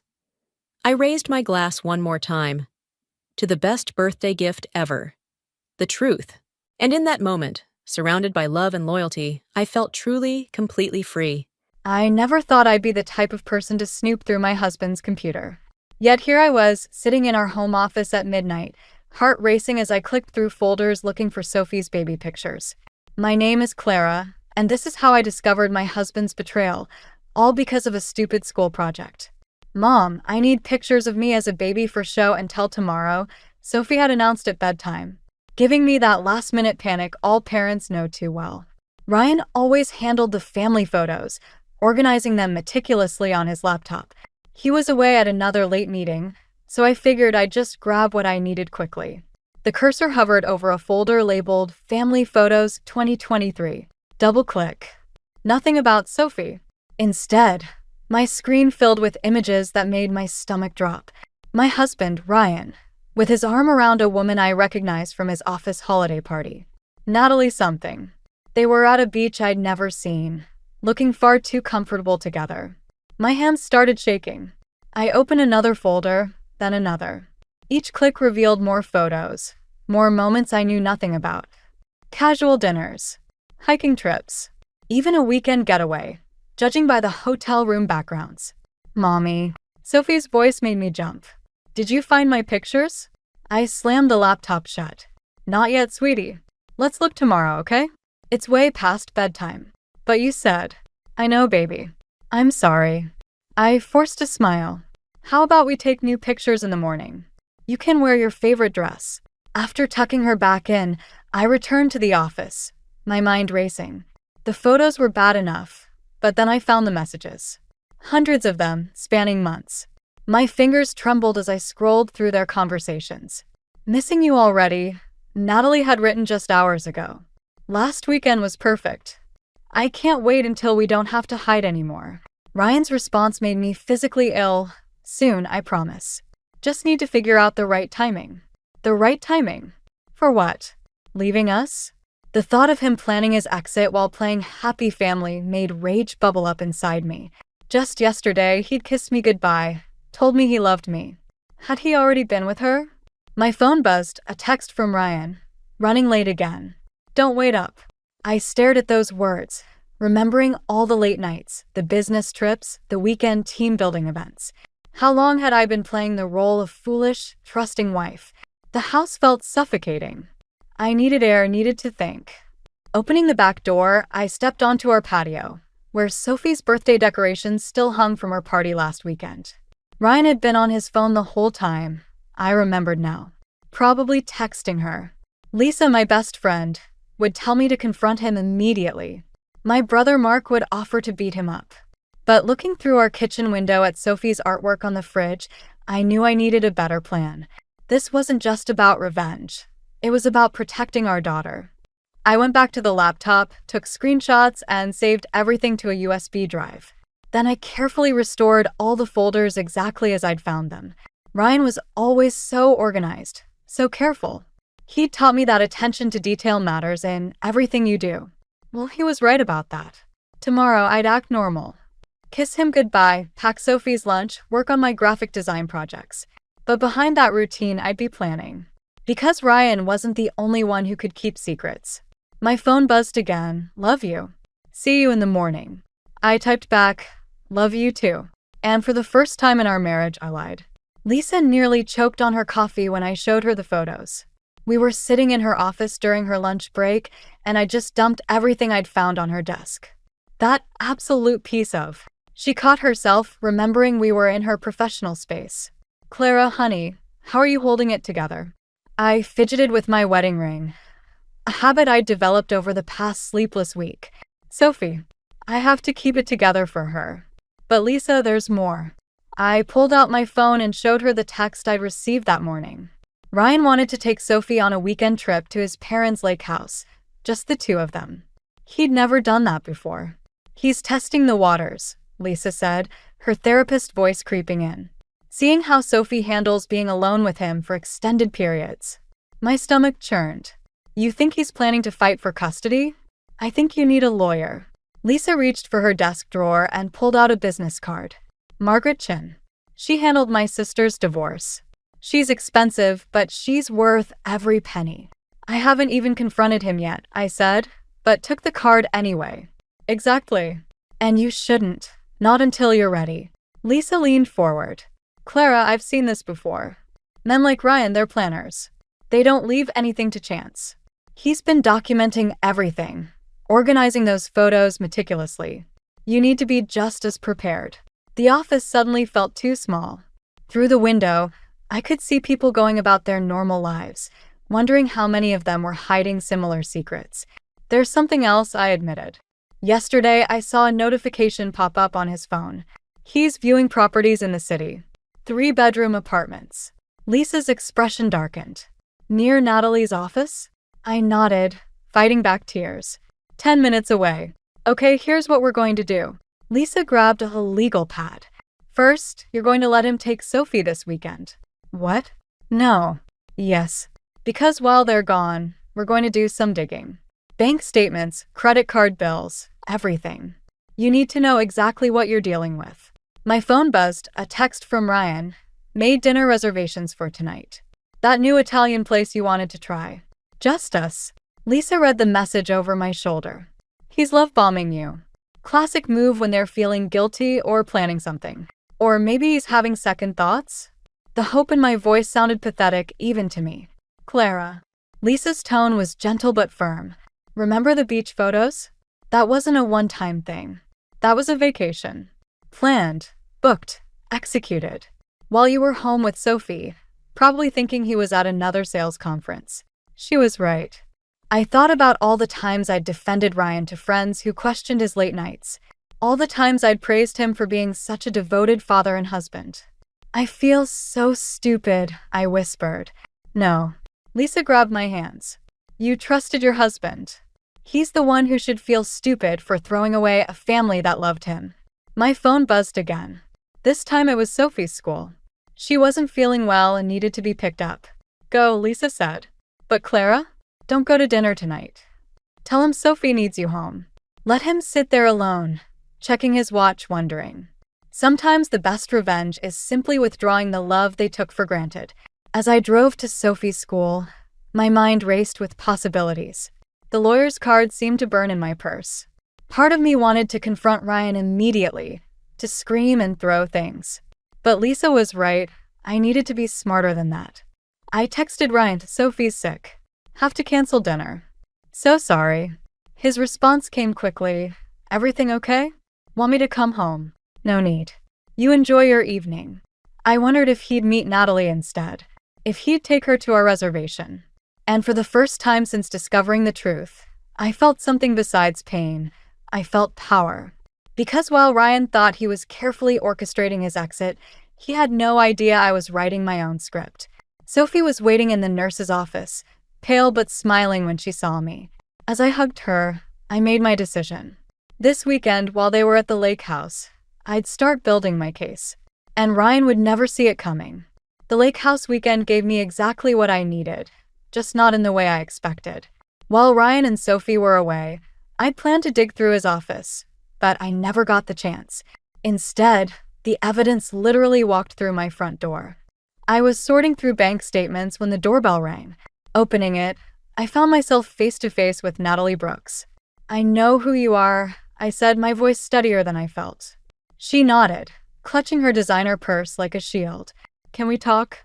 Every instinct screamed to slam the door, but curiosity won out. I led her to the kitchen, where Sophie's artwork still covered the fridge. Natalie's eyes lingered on a family drawing. Stick figures holding hands, all wearing huge smiles. Coffee, I offered, mostly to fill the silence. I shouldn't be here. She remained standing. But Ryan doesn't know I came, and I thought, you deserve to know everything. My hands gripped the counter. Everything about what? The apartment hunting? The planned custody arrangement? Or just the affair? Her face paled. You know about the apartments? I know enough. I forced myself to meet her eyes. What I don't know is why you're here. Natalie pulled out her phone, hands shaking slightly. Because of this, she showed me an email chain between Ryan and a realtor. The most recent message discussed closing dates and school districts. He said he was leaving you after Sophie's school year ends, she continued.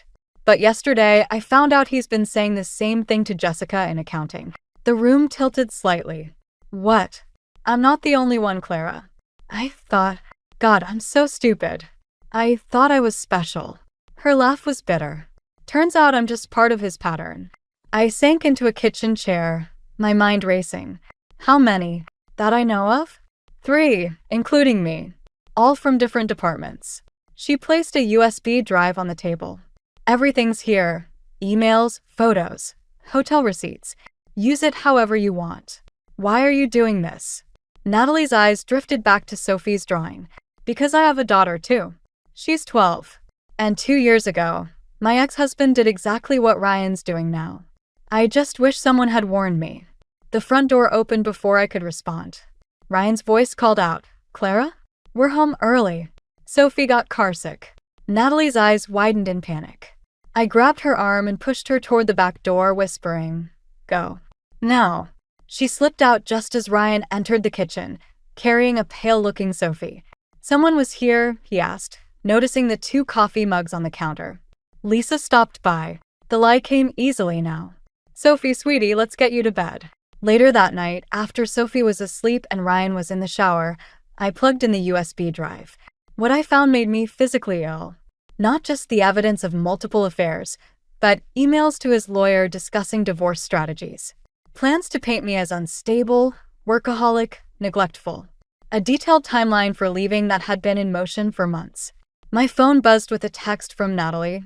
"There's one more thing. Check the folder marked Project Phoenix. The company's investigating him for embezzlement. He's been moving money around, preparing to run." I opened the folder with trembling hands. Financial records, offshore accounts, falsified reports, all meticulously documented. Ryan hadn't just been planning to leave us. He was planning to disappear completely, probably with Jessica from accounting, leaving me to deal with the legal fallout. Another text from Natalie, "Meeting with HR tomorrow at 9 a.m. to turn everything in. Thought you should know." I deleted the message and closed the laptop. Upstairs, the shower was still running.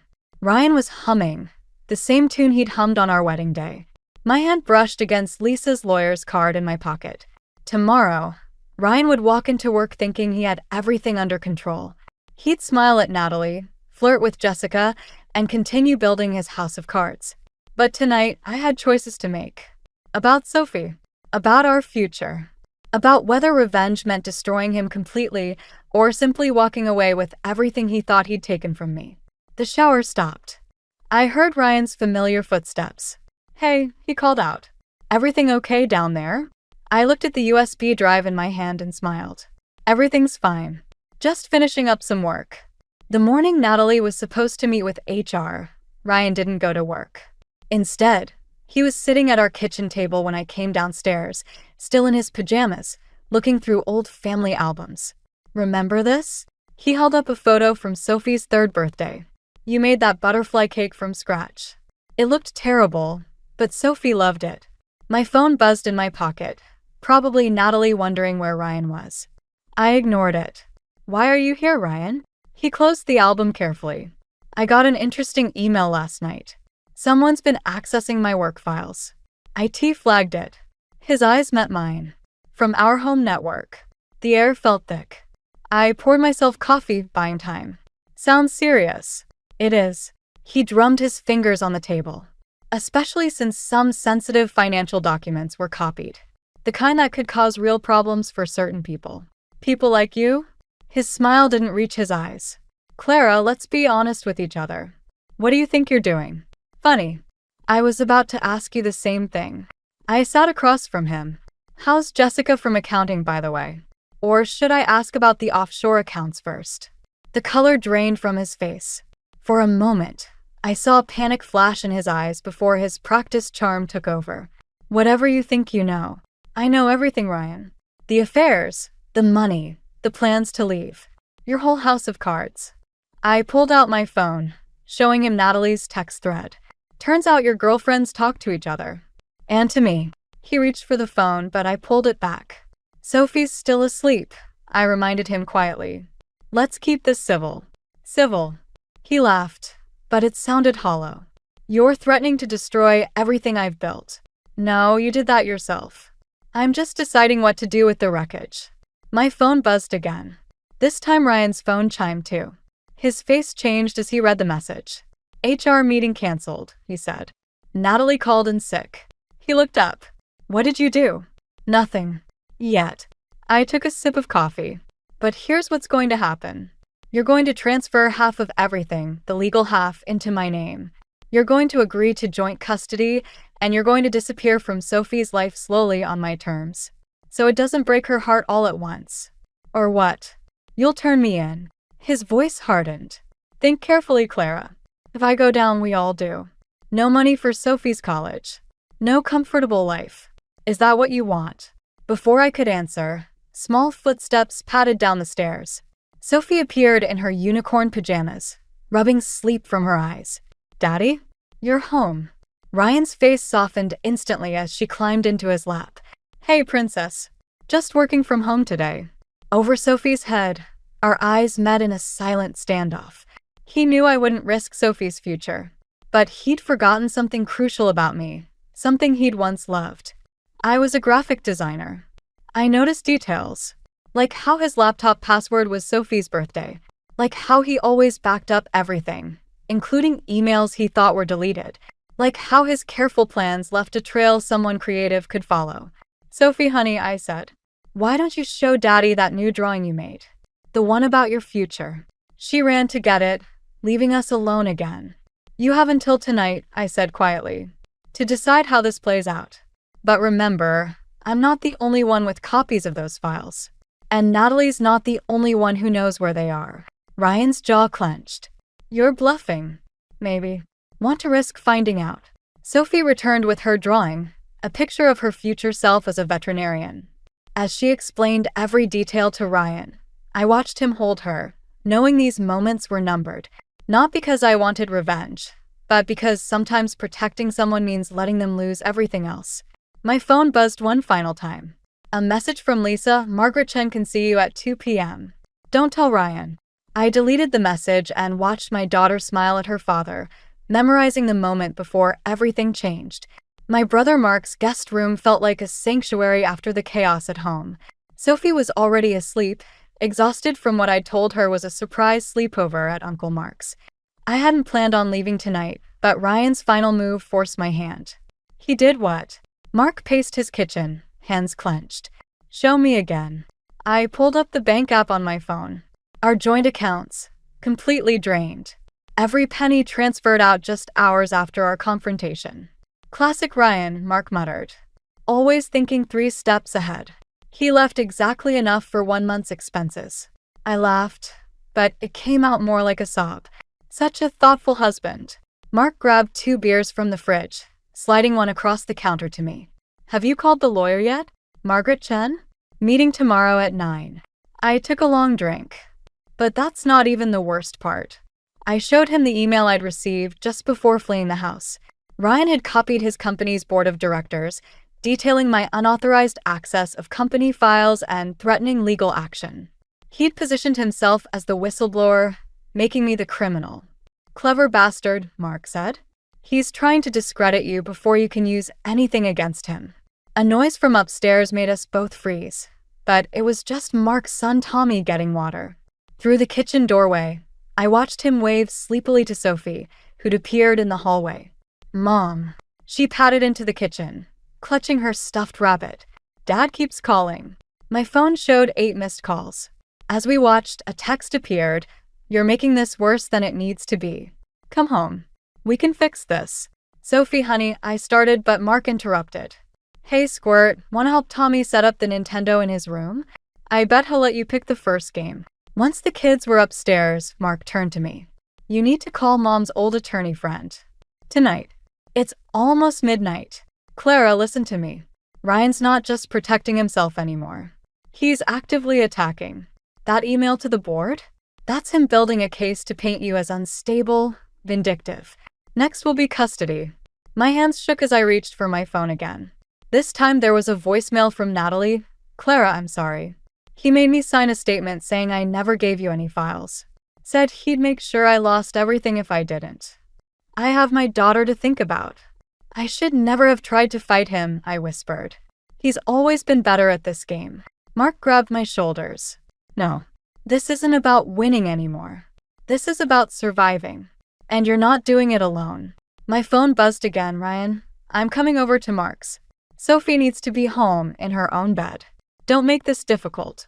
"He can't just—" Mark started, but headlights swept across the kitchen windows. "Ryan's car." "Take Sophie upstairs," I said, suddenly calm. "Lock the door. Clara." "Now, Mark."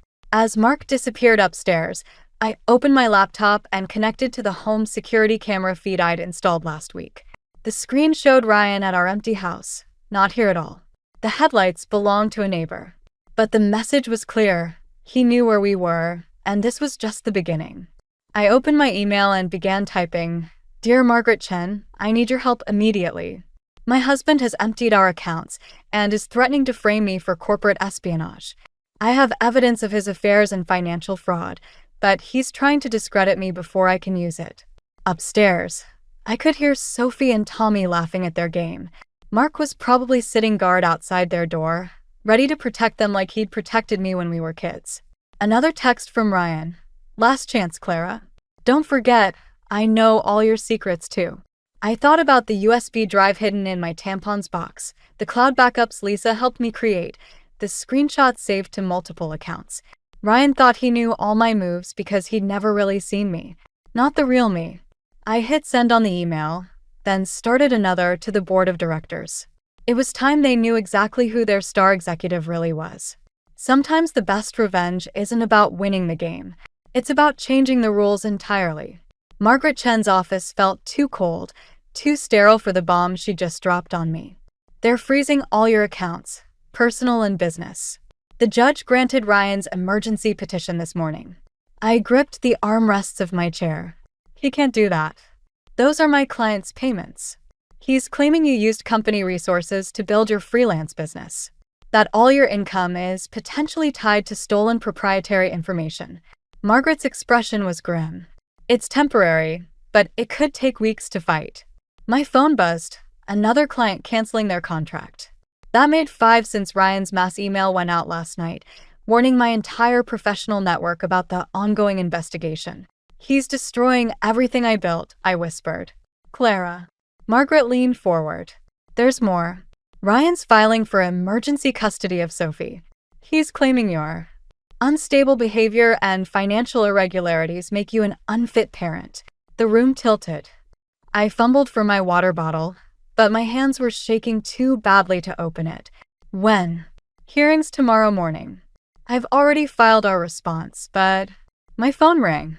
Mark's name flashed on the screen. Clara, where are you? Ryan's here with a police officer. They're saying something about a court order. The rest of his words faded into static. I was already running to my car, Margaret calling after me about not making things worse. I broke every speed limit getting to Mark's house. 2 police cars sat in his driveway, lights flashing. Ryan stood on the porch, Sophie crying in his arms while an officer held Mark back. Mommy. Sophie reached for me, but Ryan turned away, shielding her. Clara, he said calmly like we were discussing dinner plans. The officer has the custody order. Don't make this harder than it needs to be. She doesn't want to go with you. Mark shouted. Tell them, Sophie. But Sophie just cried harder, clinging to her father, the only stability in her crumbling world. My fault. All my fault. Mrs. Thompson. One officer stepped forward. We need you to stay back. The court order is clear. 2 minutes, I managed. Please. Just 2 minutes to say goodbye. Ryan hesitated, then nodded. He set Sophie down, and she ran to me.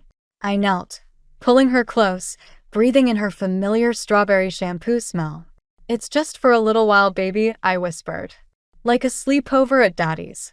But I want to stay with you and Uncle Mark. Her small fingers clutched my shirt. Why are you crying? Because sometimes grown-ups make mistakes. I wiped my eyes. But I'm going to fix this. I promise. Ryan cleared his throat. Time to go, princess. Sophie's hand slipped from mine. I watched Ryan buckle her into his car, watched them drive away while Mark held me up, because my legs couldn't anymore. He won, I said numbly. He actually won. My phone buzzed again, Lisa this time. Just heard from Natalie. Ryan offered her a promotion and full custody of her daughter in exchange for testifying against you. She's taking the deal. I deleted the message, then deleted Natalie's number. What was the point anymore? Ryan had outmaneuvered me at every turn. My business was ruined. My daughter gone. My reputation destroyed. Even the evidence I'd gathered was useless now that everyone involved had turned against me. Come inside, Mark said softly. We'll call Margaret, figure out our next move. But I stayed on his driveway, watching the space where Sophie had disappeared, remembering how Ryan used to say I was too trusting, too straightforward. He'd meant it as a compliment then. My phone buzzed one last time, an email from Ryan's company board, due to the serious nature of these allegations. I didn't need to read the rest. They were distancing themselves, protecting the company. Just like Natalie was protecting herself. Just like Ryan had always protected himself. Maybe it was time I learned to do the same. I opened my phone and dialed a number I'd sworn never to use. Ryan's biggest corporate rival. "Hello," I said when they answered. "I have some information about Thompson Industries you might be interested in. Sometimes when you've lost everything, you stop playing by the rules entirely." The board meeting was already in chaos when I walked in. Ryan stood at the head of the table, his perfect composure finally cracking as he tried to explain the anonymous tip that had triggered a federal investigation into the company's finances. "This is a malicious attack," he was saying, "obviously orchestrated by..." He stopped when he saw me. The room fell silent. "Clara," he said carefully, "this is a closed meeting." I placed a USB drive on the table. Actually, I was invited by the SEC investigators. The board chairman, Mr. Peterson, cleared his throat. "Mrs. Thompson has provided some concerning documentation. We felt it prudent to hear all sides." Ryan's smile didn't waver, but his knuckles whitened against the table. "Whatever she's told you is backed up by forensic accounting," I interrupted. "Everything's there. The offshore accounts, the manipulated contracts, even that clever little scheme with the shell companies you set up in Sophie's name. That hit home." His face paled. "You wouldn't. That would implicate you too." Actually, I pulled out Margaret Chen's carefully prepared documents. "I've already signed an immunity deal. Full cooperation in exchange for clearing my name. The investigators were very interested in how you tried to frame me." A murmur went through the board members. Ryan's carefully constructed narrative was unraveling, and he knew it. "What do you want?" he asked quietly. "Sophie." My voice didn't shake. "Full custody. No appeals. No more legal games. Sign the papers right now." He laughed, but it sounded hollow. "Or what? You'll destroy everything? Including your daughter's trust fund?" "No," I said. "I'll tell Sophie the truth. About everything. Every lie, every manipulation, every time you chose yourself over her. She's old enough to understand now. You wouldn't dare. Try me." I met his eyes. "You taught me well, Ryan. Sometimes you have to be willing to lose everything to win." The room was dead silent.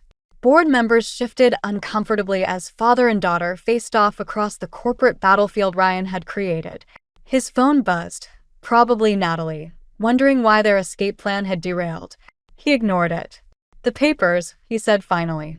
"Show me." Margaret stepped into the room, right on cue, with the custody agreement. As Ryan read through it, his hands trembled slightly. "If I sign this, the USB drive goes to my lawyer instead of the FBI. You'll have time to arrange things." He looked up sharply. "You're giving me a chance to run." "I'm giving Sophie a chance to remember her father as something better than a criminal." The pen hovered over the paper. In that moment, I saw the man I'd married, the one who'd once held our newborn daughter with tears in his eyes, promising to always protect her. "She'll hate me anyway," he whispered. "No," I said softly. "She'll miss you. There's a difference." He signed. As security escorted Ryan out, a temporary leave of absence, while the company investigated these concerning allegations, he paused beside me. "You could have taken everything," he said. "Why didn't you?" I thought of Sophie, waiting at Mark's house, still believing in fairy tales and happy endings. "Because revenge wasn't worth teaching our daughter that destroying people is how you win." He nodded once, understanding finally crossing his face. Then he was gone. Mr. Peterson approached with a thick envelope. "Mrs. Thompson, about your consulting contract." "I don't want it," I said. "Just clear my name publicly." "That's enough." Outside, rain had started falling. My phone showed a message from Mark. "Sophie's asking when she can come home." Home. Not to him or me. Just home. I texted back, "Tell her very soon." And Mark? "Thank you for believing in me." As I drove away from the corporate tower where Ryan had built his empire, I realized something. In trying to destroy me, he'd actually forced me to become stronger than I'd ever been. Sometimes winning isn't about what you take from someone else. It's about what you refuse to let them take from you. 6 months later, I found the letter while unpacking the last box in our new apartment. It had slipped behind Sophie's old baby book, cream-colored envelope, my mother's elegant handwriting. "For Clara when you need it most." Sophie was at her weekly art therapy session, processing everything in bright colors and bold strokes. The apartment was quiet except for the distant hum of city traffic. I sat on the floor, surrounded by memories, and opened the letter my mother had written before she died. "My dearest Clara," it began. "By the time you read this, you'll understand that strength isn't about winning battles. It's about choosing which ones are worth fighting." The doorbell interrupted my reading. Through the peephole, I saw Natalie, looking different than I remembered. Softer somehow, without her corporate armor. "I'm leaving town," she said when I opened the door. "Got a job offer in Seattle." I thought you should know Ryan's there." "I know." I tracked the wire transfers to his new account. "How's your daughter?" "Better, now that I'm making better choices." She shifted uncomfortably. "Have you heard from him?" "He sends Sophie postcards. Never with a return address, but she likes getting them." Natalie nodded. "He asked about her when I saw him last week. He seemed different. Smaller, maybe. People usually do, once you stop letting them cast shadows over your life." After she left, I returned to my mother's letter, reading through tears about resilience and forgiveness, not for others, but for yourself. About teaching your children that love doesn't mean accepting betrayal, and strength doesn't mean destroying your enemies. My phone buzzed, a text from Lisa. "Guess who just got approved for her counseling license? Drinks tonight." Before I could reply, another message came through from Ryan's old number. "Sophie's art show next week. Can I come?" I stared at the message, remembering the boardroom, his face when he signed the custody papers. He'd disappeared the next day, leaving behind a company in chaos and a daughter with questions I couldn't answer. "Ask Sophie," I typed back. "It's her show." Later that evening, Mark came over with takeout. Sophie was showing his son Tommy her latest paintings when Mark handed me an envelope. "Ryan's lawyer dropped this off," he said quietly. "It's not legal papers," I checked. Inside was a check, a massive one, and a note. "For Sophie's college fund. No strings attached. I'm trying to do better. Are you going to cash it?" Mark asked. I watched Sophie laugh at something Tommy said, her eyes bright, her smile real again. "Yes, I decided. But not because he sent it. Because she deserves every chance at a better future."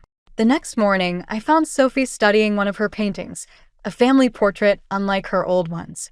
In this version, she stood between me and Mark's family, while a smaller figure watched from a distance. "Is that Daddy?" I asked gently. She nodded.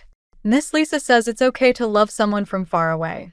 And it's okay if they need to learn how to love better." I hugged her tight, thinking of my mother's letter, of Ryan's postcards, of Natalie's quiet redemption. "You're very wise, you know that?" "Like you," she said. "Tommy says his dad says you're the strongest person he knows." I smiled, remembering how I'd once thought strength meant winning at all costs. Now I understood. It meant having the courage to rebuild, to forgive without forgetting, to love without losing yourself. My phone buzzed again, another client booking. My new design business was growing, built on creativity and determination rather than corporate connections. Life wasn't perfect, but it was ours, shaped by choices made with clarity rather than revenge. Sophie returned to her painting, adding bright colors around all the figures, even the distant one. "Everyone needs a little light," she explained. I thought of Ryan, somewhere in Seattle, sending postcards to a daughter he was finally learning to love unselfishly. Of Natalie, seeking her own fresh start. Of my mother's letter, still waiting to be finished. Sometimes the happiest endings aren't about getting everything you thought you wanted.